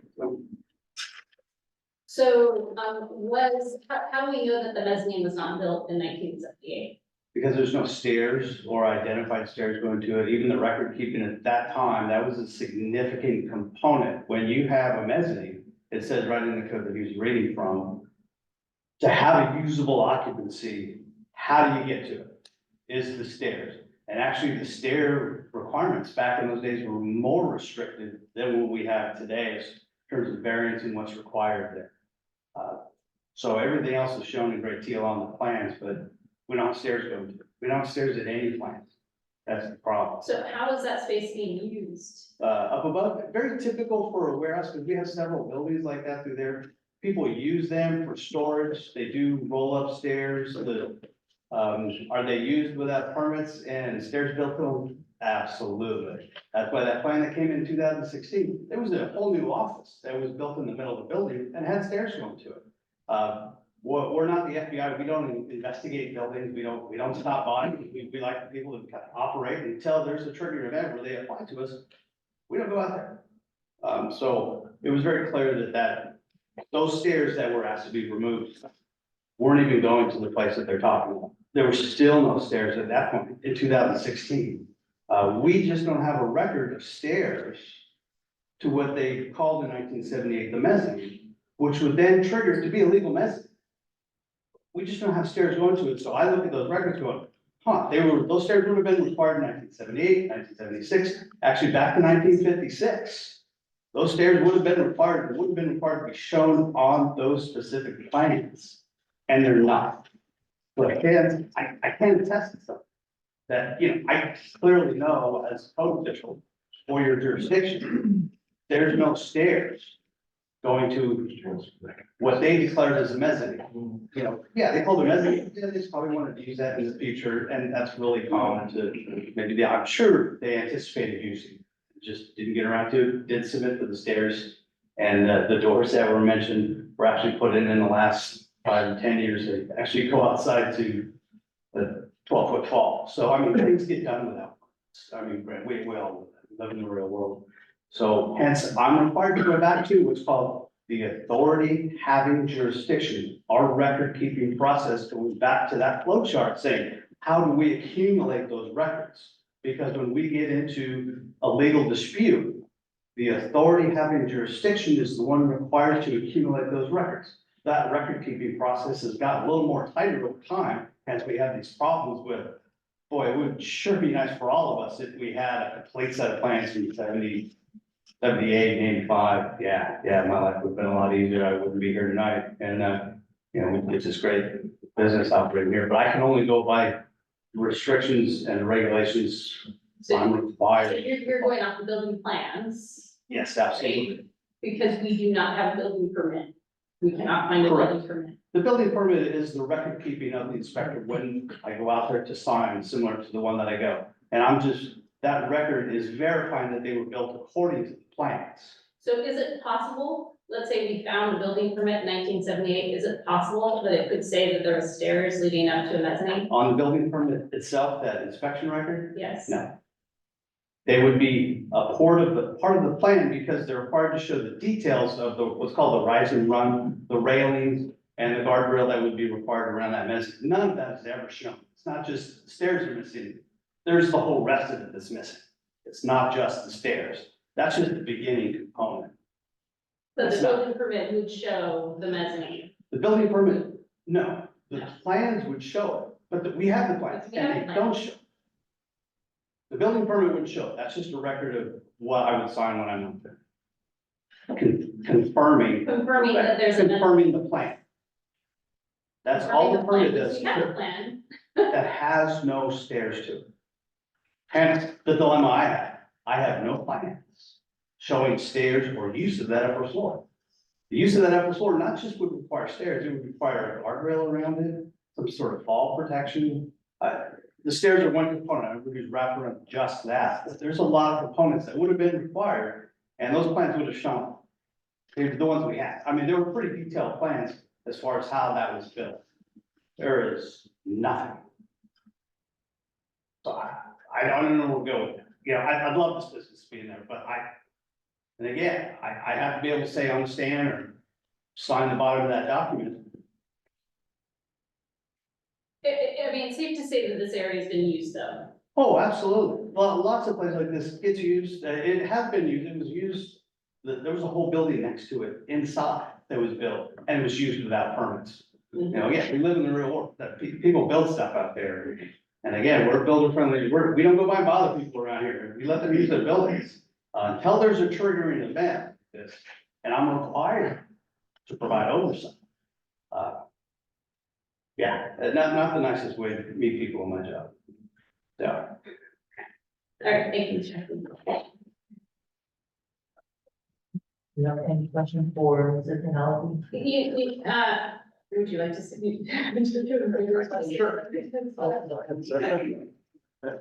I'll come up to the top spot. No,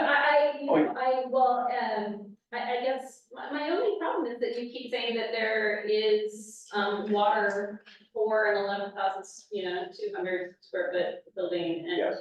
And the water management district is only permitting it at this point for the 9,400 and some, at this point.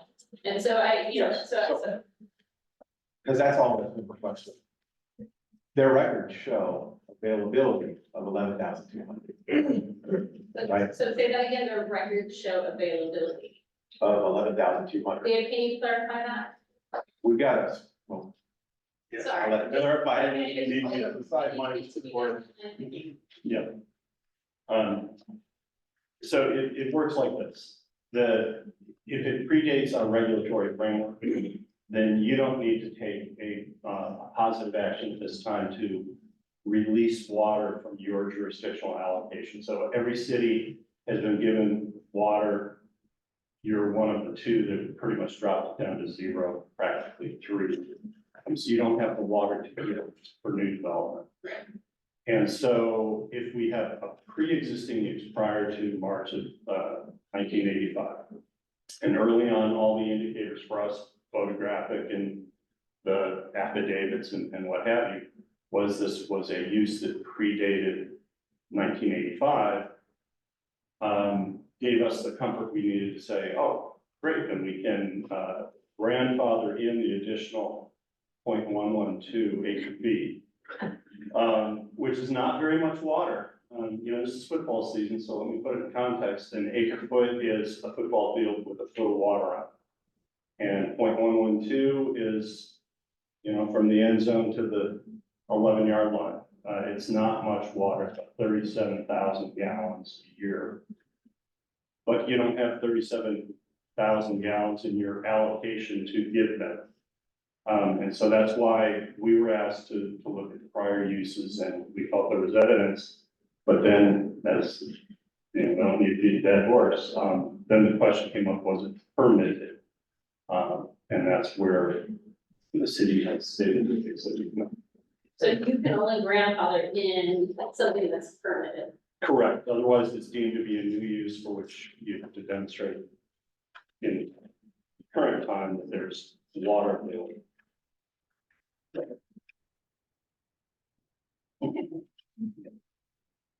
And so, getting to the point about the stairs, look, what do we know? We know there were stairs there.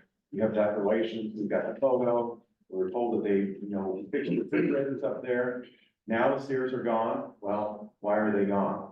A door was put in so things can be lifted up on a forklift. Stairs take up a lot of space. Maybe they needed more, whoever the business was at the time needed the floor space for what they were doing. Let's get rid of these stairs, put a door on the outside, we can fork and step up to the mezzanine, But we do know that it wasn't mezzanine, it was an approved mezzanine, it's stamped approved right on the, it's stamped right. What do we have? We have a plan that says stamped approved, it says mezzanine. Do we have all the pages? We don't know. Are there more pages? I don't know. Is there the building permit? I don't know. So we kind of have to, let's figure out which puzzle pieces should have been there. Again, Mr. Headley, so if there were stairs on these plans, would you feel comfortable saying that the space was permitted? Yeah, You would. yeah, absolutely. But they would coincide with my inspections of 2003. Because I was out there in 2003, that's the other. And there was no I was stairs. physically out there in 2003, and there was no stairs, there was no evidence of any kind of stairs. And again, the door he's talking to was put in the last, going to the outside, which represents a hazard actually. So, But there's been no stairs in I've been here 20 years, there's never been stairs. so how would you respond to the people who said, I've used stairs to get into the mezzanine? Can't. What kind of stairs were they? Were they the rolling stairs? I think I saw pictures of some steel stairs you see in the Home Depot. I can't speak to something I haven't seen. I truly believe, yeah, were there some illegally built stairs maybe? Sure. I have no record of either. I can only speak to the rest. That's where I'm not getting. I'm presupposed, you ask me to. Do I think they're lying? Absolutely not. But I think someone built some stairs out there, yeah, probably. Yeah. Were they using it? Yeah, probably. Mr. Hastings, can you tell me what kind of stairs they were? They were the normal run and rise stairs that you would see with the guardrail going up on the side. I inspected that building for probably 10 years. Myself, in the fire department, we inspect, he's correct. Building officials do not inspect buildings every year. The fire department does. When we became the jurisdiction Seaside, I was in that building. Can't tell you how many times. Yes, we would come back and stairs were there on numerous occasions. Occasionally they would be gone. We go, what happened to the stairs? Oh, the building official told us we had to take it out. It was unpermitted and they lost that space. The doors upstairs that leave the outside. Since when I was there in 2002, we were not the fire department, Monterey was, but somewhere in whenever it was in the early 2000s, we could take over. Those doors were there. They've been there as far as I can remember, indefinitely. Councilmember Shirley, I don't know if you saw attached to my letter was Mr. Stoll's letter from September, and I think it says it quite clearly that their prior permits were based on what was being requested of them, and then he says, earlier this year, we acknowledge that the assessor's valuation is 11,200. The district would permit the use for the full 11,200 square feet if the stairs are reinstalled and the mezzanine is once again made usable. So they recognize the mezzanine, they will recognize the 11,200 square feet if you allow the stairs to be put back, which is part of Mr. Finaldi's plans for the building from the plan. So again, you can make this all go away and we can make I don't think, I can't remember when I last had a public hearing where every member of the public spoke in support of the applicant. It's pretty unusual.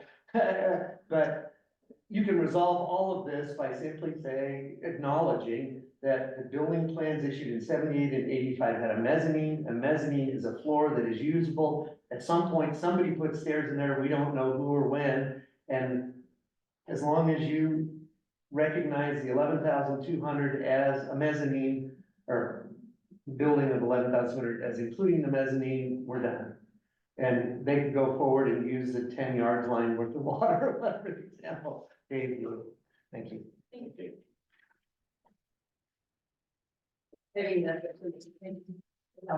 Okay, thank you so much, Councilmember, and, it's my turn. So, first, I'm gonna probably call Mr. Finaldi, for some questions, and thank you really for bearing with us, so we just needed to have this, information. I know you all have different, points of view, and we need those in order to be able to see the correct picture, so the full picture. Okay, so, in your presentation or in one of those, letters that I've read in the packet, you mentioned, that the county assessor's office determination regarding the square footage is binding on the city. Is that correct? Maybe that was in Mr. Lombardo's letter, but yeah, I think it should be. I mean, they paid on it for 48 years, paid for that square footage. Should be binding on everyone. Okay, and, because my question would be if there are any legal precedents, that would really like, for a specific guideline or regulation to support this claim. So that's why, my question, if you were able to have some, research about this, like how would their data at the county assessor's office would be binding, also on the city hall's records? Yeah, I'm not sure, I know that there are records inside the city's records that say 11,200. The only one that says 9,600 is the one from the water, but the water is based on the tenants that were in there that were requesting the water, and they only had that much rented out. The only other record that the city has, a Metro Scan record that says 11,200, right? Okay. And from our position, we can't go back to the assessor and say, well, now it's 9,600, so look, reduce it and, give me all that tax money back. You can't do that. This is where we are. Okay, yeah, thank you. Also you have.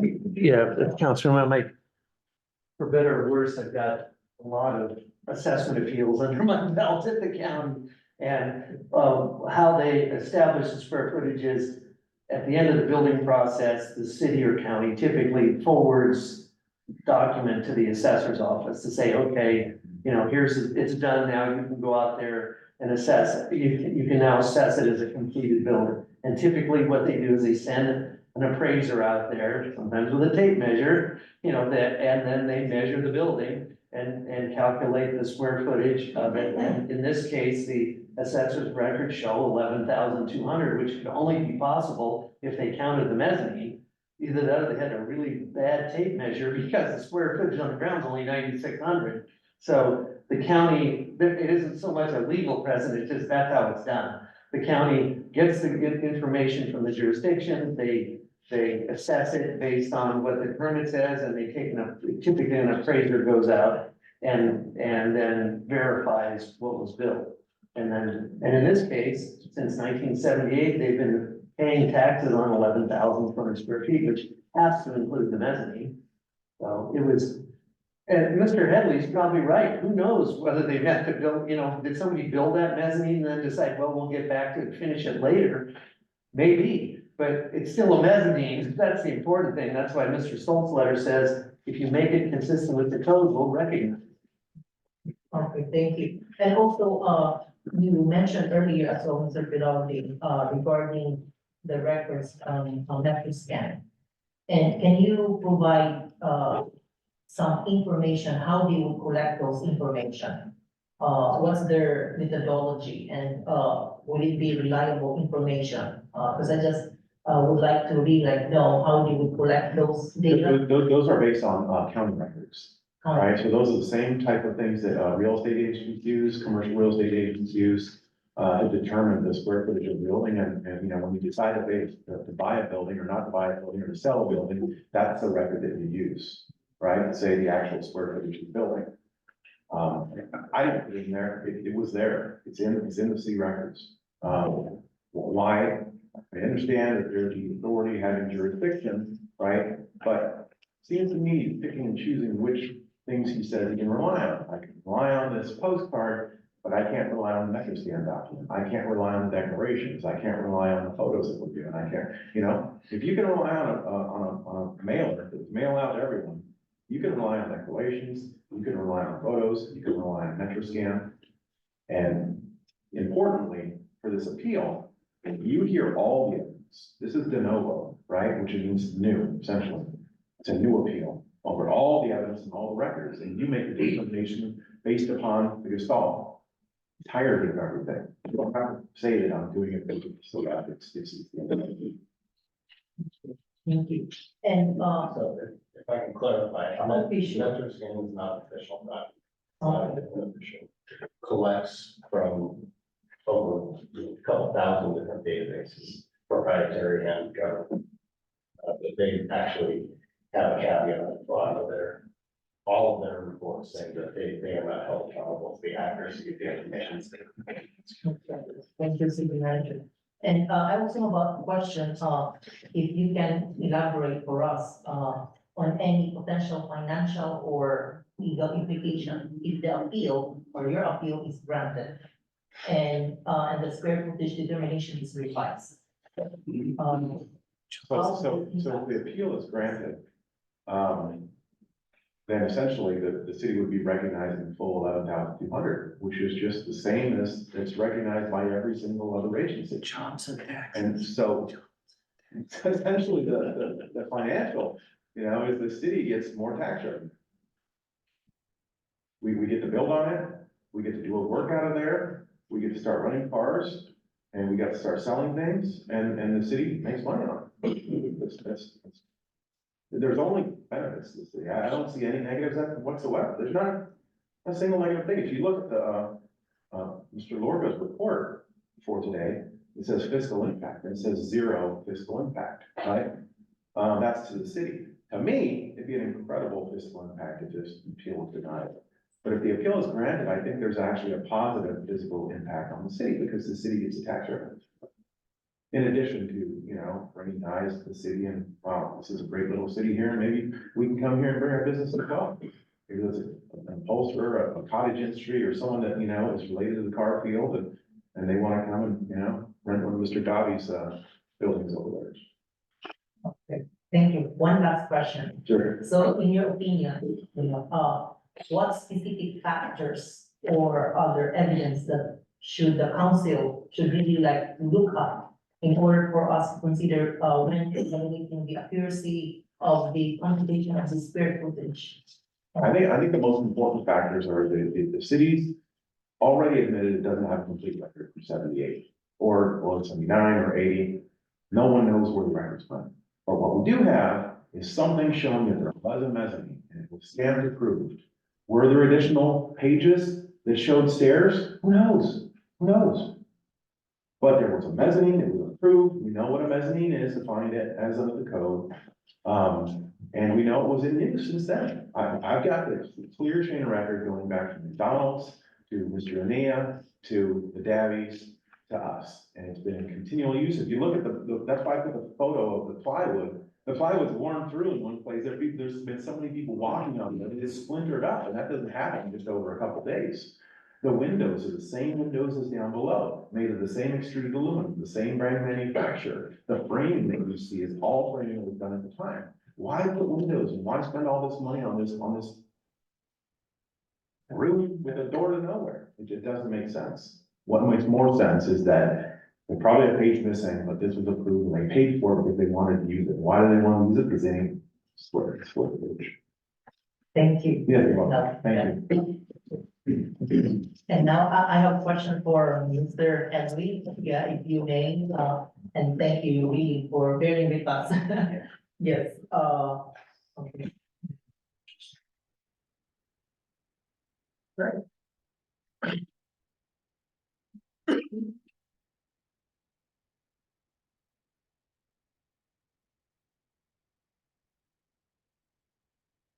So I'm gonna ask you the same question that I asked, Mr. Hidalgo, and if you can explain to us, the potential consequences or risks associated with revising the square footage information. Considering the impact of the zoning regulations for other things. Well, honestly, that's kind of a loaded question for me as a jurisdictional individual, because this is an appeal of my review of the records. Because my record review indicates that it's X square footage. The applicant is asking you to grant from previous history, contrary to my review of the records, granting of water. So the implication of that is more political that I think John can speak to, or Alex, that you as a council would be granting water beyond what we have, what I could ascertain records for. Okay, because granted, we go to the postcard because that's contemporaneous to my actual inspection of 2003. And that's where I'm kind of hung up. I was physically out there. I inspected the facility. I have personal and individual knowledge. There was no stairs there. That facility wasn't being used up above. There was no contention that it was at that time. Those pictures are just kind of contemporaneous confirmation, but I was physically out there and that record shows that we have in the record. So what I'm being asked is to attest to something that I witnessed in 2003. There were no stairs. There was no evidence of stairs. And the picture actually, in that time shows there's no door, say go outside there. Those are really issues. Not here or there, but that's where I'm hung up in that somebody's asking for allocation of water. I think you know the implications of that. You want to override my review of the records and assign water credits. That's what's being asked. Again, in a nutshell. I don't have the authority to ascribe water credits. I would love to. There's a lot of people I would love to ascribe water credits to. I think our shortfall of water around here is just, yeah, it's a huge. Yeah, I think we can agree on that. It's a showstopper for a lot of things. Okay. But that's this issue. That's the implication. It's about water. Okay. So, while I was studying this, like when it went to my desk, last week, and then I was really like studying all the data that were presented or submitted in the agenda packet. I made a little research on Google about the current California building code when it comes to mezzanine.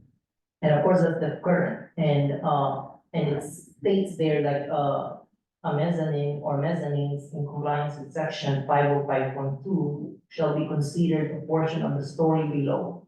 Such mezzanines shall not contribute to either the building area or number of stories regulated by section 503.1. The area of the mezzanine shall be included in determining the fire area. The clear height above and below the mezzanine floor construction shall be not less than 7 feet. That is the current Yes, building code. absolutely. You know, Yes. so how was the wording?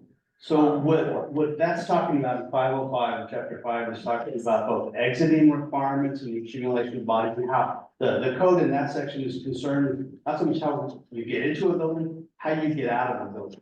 So what is the implications of that mezzanine? Is that square footage going to be accounted with the rest of the building for the size of your exit doors as you exit that building? It has exiting implications. What we're talking about is occupancy, which has to do with water credits and recognized use. That particular section is talking about the requirements of codes. If you want to put a mezzanine inside, how do people get out? That's ultimately what the code talks about. We're more concerned with how you get out of it. How you get into it, lawyers can more discuss that with ADA components and everything, but that code is specific to the accumulation of bodies, how big those stairs need to be, how wide, where your exits. That's what that's. Awesome. So, because I was like wondering if there's kind of like a verbiage or stipulation back in the days, like in the, code, the old code. Requiring about this, like how should we determine really like the square footage of a mezzanine? Yeah, they Do that or not? wordsmith these things around a bit and trying to read back from the old code that talked about a mezzanine isn't considered a mezzanine until you're 33% or 1/3 of that area, which this clearly doesn't mean at that time. There's a 76 code that says the mezzanine is 33% or 1/3 of that building area. But those are all talking about how they're gonna look at how people get out of it, what the overall occupancy of a building is. Because that changes how a building is used, whether you're a B occupancy or a business, and you move above a certain amount to 100 people, you become an A or an assembly building. And that's what that code section is really talking about. How many exits, how you get out of there, how the stairs configured, going back to that 94 inspection report was, hey, you only need one exit because you have, even though it was required to have, 15,000 square feet. They referenced that, hey, we only saw 10,000 square feet for their board, and that's just from our records. Getting back to what our records say, I'm kind of limited to that and not into the project. Okay, and then last question, and also probably, any final words, from you, like, as a council, how should we really like look at this case? What should be the most important factor that you think we should consider in basing our decision? That's a political decision for you, because I think I said in my piece, but I can only review the records and then show the records that we have. They're correct, there's a deficit in the records. I can try to help you understand the records that we have as best we can. That's my job as your building official. And some answering those kind of questions, but the implications, things like that is kind of above my pay grade. That's for you guys to figure out. And I can answer the technical questions if you talk to me. Good luck with that. This is you're splitting the baby. I wish you luck. Okay, thank you so much. Yes, thank you. Okay, so at this time, we ask our questions and then we're gonna be doing the deliberation phase and it can be our city attorney can provide us some guidelines, like how should we go about this in our deliberation. Thank you, Mayor. With respect to the decision making, the important thing is, either way that you come down on this, it's just the issue before you and not extraneous issues. On the record, it's best to just state the facts, as you find them, findings based on those facts and how they lead to your decision. So again, one way or the other, that needs to be done as a record made and slow enough there so Karen can take it down and it's, that'll be the written record. And then if I might, Mayor, to the record, pardon me, to the mayor of the record, the discussion about the 78 or 85 permit was mentioned in my letter to the appellant, and my understanding from the city is they were invited to kind of do that if they wanted to, just to clarify. When you say extraneous, that term used under. Yeah. Is that looking at from a social and economic standpoint of the city, we're supposed to base this based on the record, am I correct? Based on the record, it's a de novo hearing, so everything that you've heard tonight, there's an empty cardboard box in front of you. And what the appellant and the city placed in that box is what you are to consider. And same with the decision. So really the decision before you is whether or not, what the square footage is. And so you can consider, everything that's presented to you, but really that is your charge. Thank you. Thank you, Mr. Alex Norton, for that guidance. Okay, so now we're gonna proceed with the deliberation phase among the council members. So So I'm gonna pass on to my council members, any thoughts and decisions and are we ready, to make a decision with all the information that we have received tonight? You wanna start? I'll start.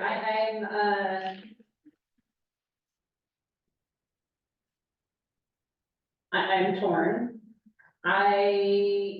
Clearly, a mezzanine was intended in this space according to the plans.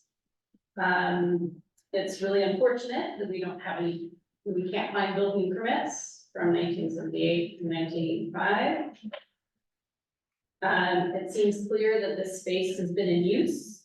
We have people who have actually used that space. We have people who have walked upstairs to that space. I suppose the question is, did they do that legally? Like, in other words, were those things permitted? And the only thing before us is a plan that was approved for that space. But again, there's no stairs.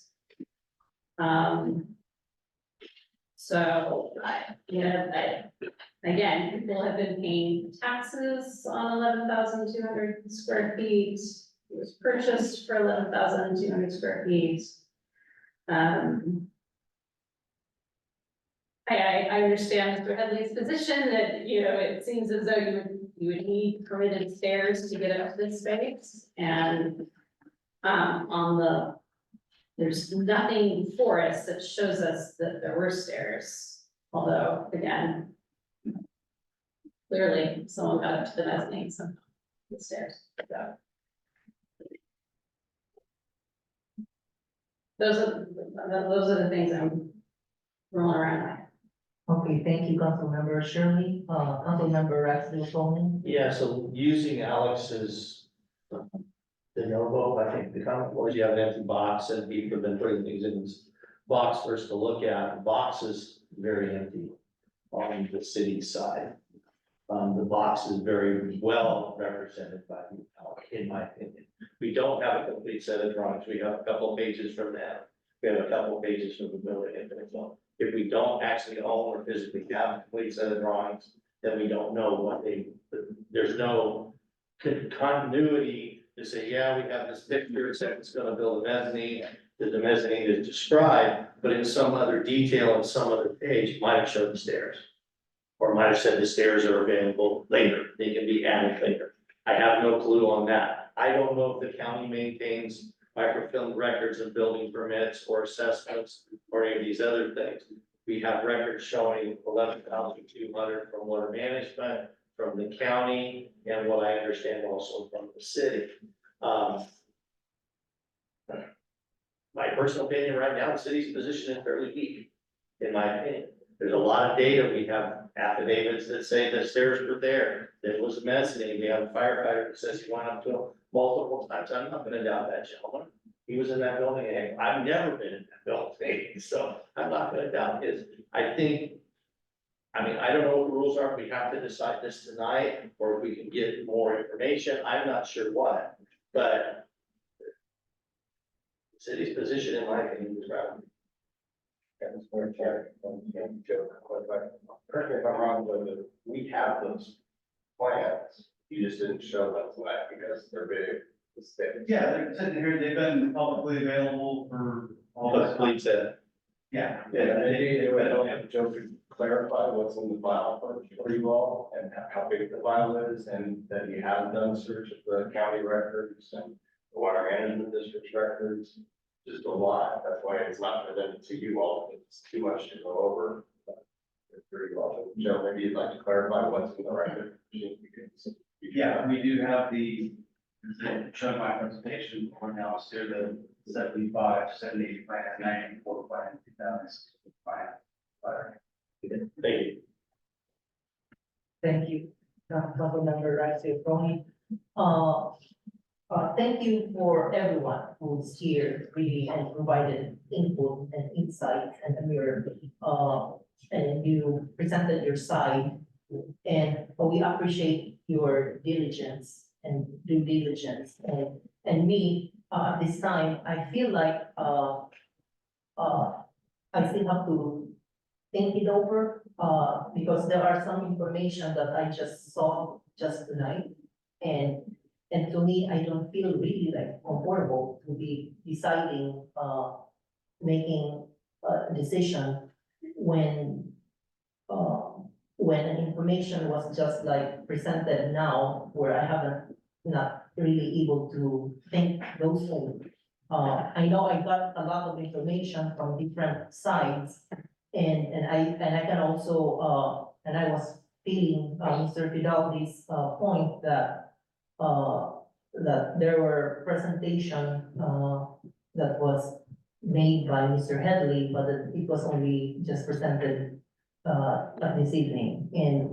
And I feel like for fairness sake, we need to have it really like open and have it, be out there first before we can even, so both sides can look at the data, and also at the same time for us to be able to look at the data, and because there's like a lot of those details, very minute details, and especially me, I'm always very meticulous with real details. Because right now, I even have to, because there are a lot of conflicting, information from different documents. And, I have to research even like, which is really like the one that is the one that needs to be considered because of all of these inconsistencies, from all of these different documents. And I think for me, it seems like hard for me to make an informed decision when I just saw it right now, you know, so I know this council is being asked to be a judiciary, judiciary function. And, as we all know, at the courts, in the judiciary courts, the judges will just judge in the very moment, you know, so they have even time to be able to see the data and to see all the facts, all the presentations, and before they even, make their verdict or their decision. So that's why for me, at this time, I feel like, I have all of this data, but I just, saw it, this evening. And for me, it is really like my obligation, before I would even make a vote or a decision, I have to be fair for both of the parties, like involved, and that's really like, just fair, for our process. So,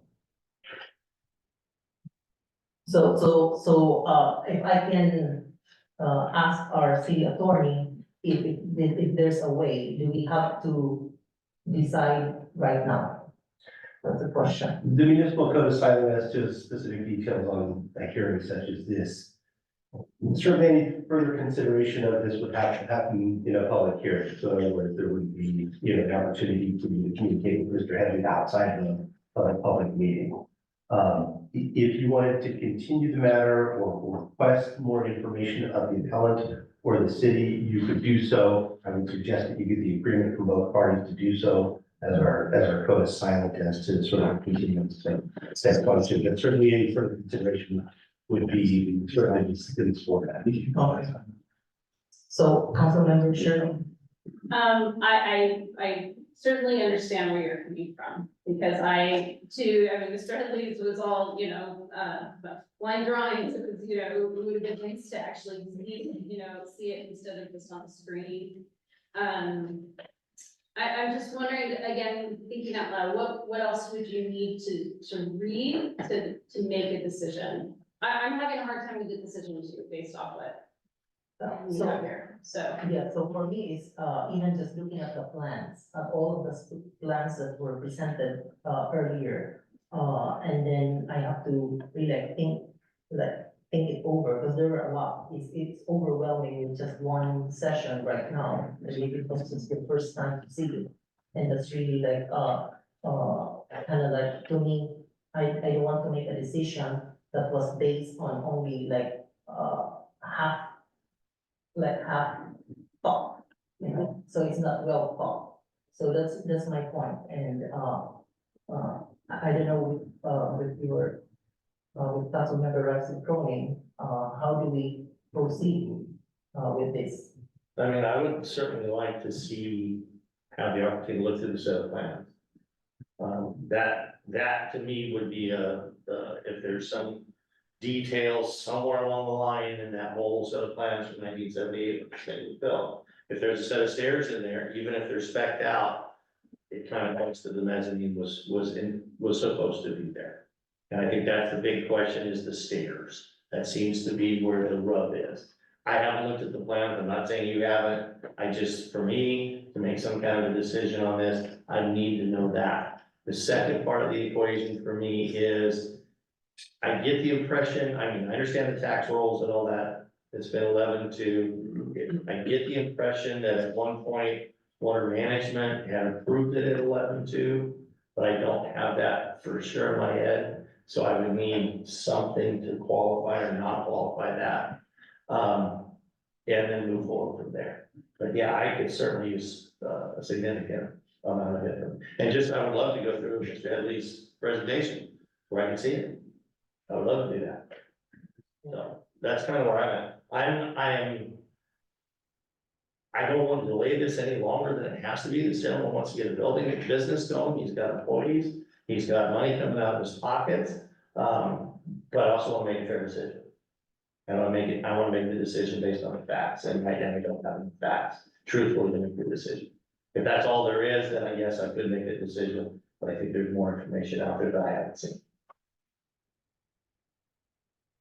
So that's the same sentiment that I have, with Councilmember Russell Cronin, so, I would love to have a copy of the blueprints that Mr. Headley presented earlier, and then I don't know if it's all right for both parties, if we can, have the final decision for next regular council meeting.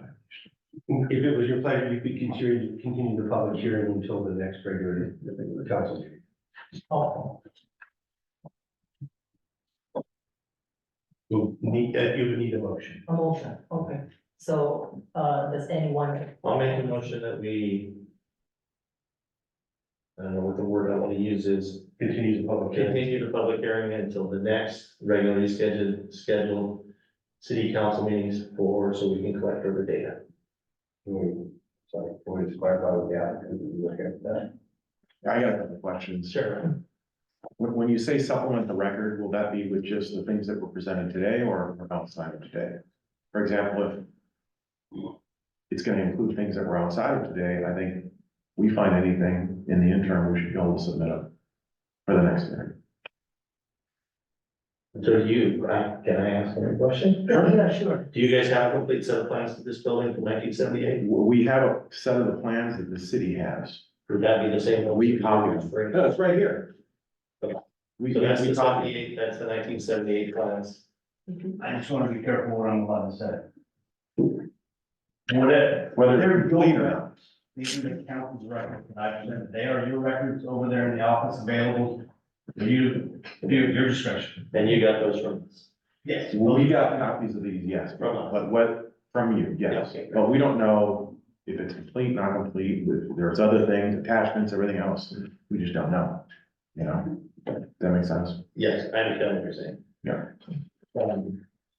Yeah, the concern is that if we have something that they're not aware of, then they have a legal right to see it before we act. And without, However, I think they have you. I think they just asked us. We did come in several times. Not after we go by, but we've got action. Take copies of that. I don't know that there's additional documents we don't have, just to be fair. Why would I not come in and get them? They said there's plans, I said, all right, let me get copies of the plans, it's gonna cost whatever amount of money to Copy King on Monterey. I went there, I paid the $300, I got copies, and I reviewed them. If there's a permit or something else, I reviewed the plans inside of there 4 or 5 times, I sat down, I took photos. Where these things are coming from, I don't know, and it seems like we're starting from the premise that it wasn't permitted, and I have to prove that it was. Why aren't we starting from the premise that it was permitted, and they have to show that it wasn't? So, I share.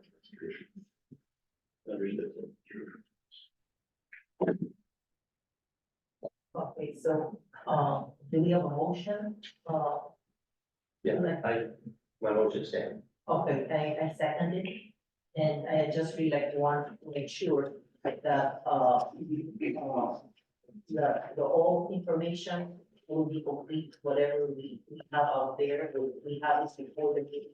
So that we can really like find or study it before coming to the next meeting, because I'm a kind of teacher, I always want to have my homework done before I even come to the meeting. So, yeah, I think it's just like there for all parties, for including us, who are the decision makers. Yeah, yeah. And then, any. There's a first and a second, yeah. Okay, so there's a motion, and also it has been seconded, we're gonna have a roll call. Vice Mayor Uy, Yes. Councilmember Shirley, Yeah. Councilmember Ragsdale Cronin, Yes. Okay, so the motion, was unanimously, passed, and so we're gonna meet again, in the next regular, in next month's, regular meeting, for this. We're gonna continue the public hearing for this, and, at this time, we would really want to have, at least a more informed decision. So thank you.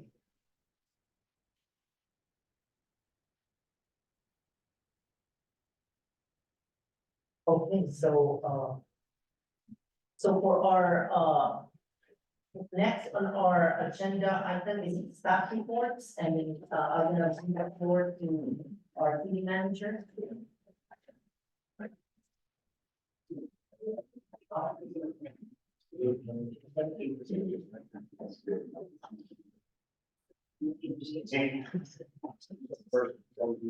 Thanks, Dave. Appreciate it. Nice to meet you. Thank you, Dave. Great, so, just real quick, because I'm going to take it out of here now. I noticed in correspondence, we've got a letter from the Mountain Housing Community Services, so it's like how all was certified. And yeah, that means. Cupcakes. Okay, cupcakes, thanks, Mom. Hey. I made it, I made it, it's in the record. And also for anybody paying any more attention, at this point, the weather has impacted the Cal-Am work that's going on at Highway 218, so, keep looking at either the TMZ website, Cal-Am website, or our website for updates on the. If the weather continues the way it's going right now, it may postpone the spring.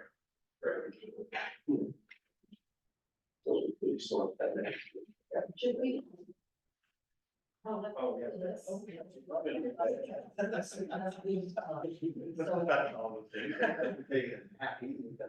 Yeah, probably ordered pizza. You think so? Yeah. Thanks for the reminder. Yeah. So welcome back, Councilmember Howard. Thank you, Mr. Ewing. Thank you. Yes, so we were just doing the staff report from our city manager, and an extension about the approval of our city manager. Good, yeah, thank you, okay. Okay, and we also have council reports on the agenda packet, and you're free to read what's in there. And also there are also correspondences from the Department of Housing and Community Development, and also from MSP and TAMC. And our next meeting will be on February 27, 2024 at 6 p.m. And before we adjourn, as we reflect on former Mayor Joseph Russell's profound impact, let us just also carry forward the torch of community service that he so brilliantly illuminated. So in honoring his memory, let us recommit ourselves to the values he held dear, which is unity, progress and the well-being of every individual in our beloved city. So, let us pause, for a moment of silence in his honor.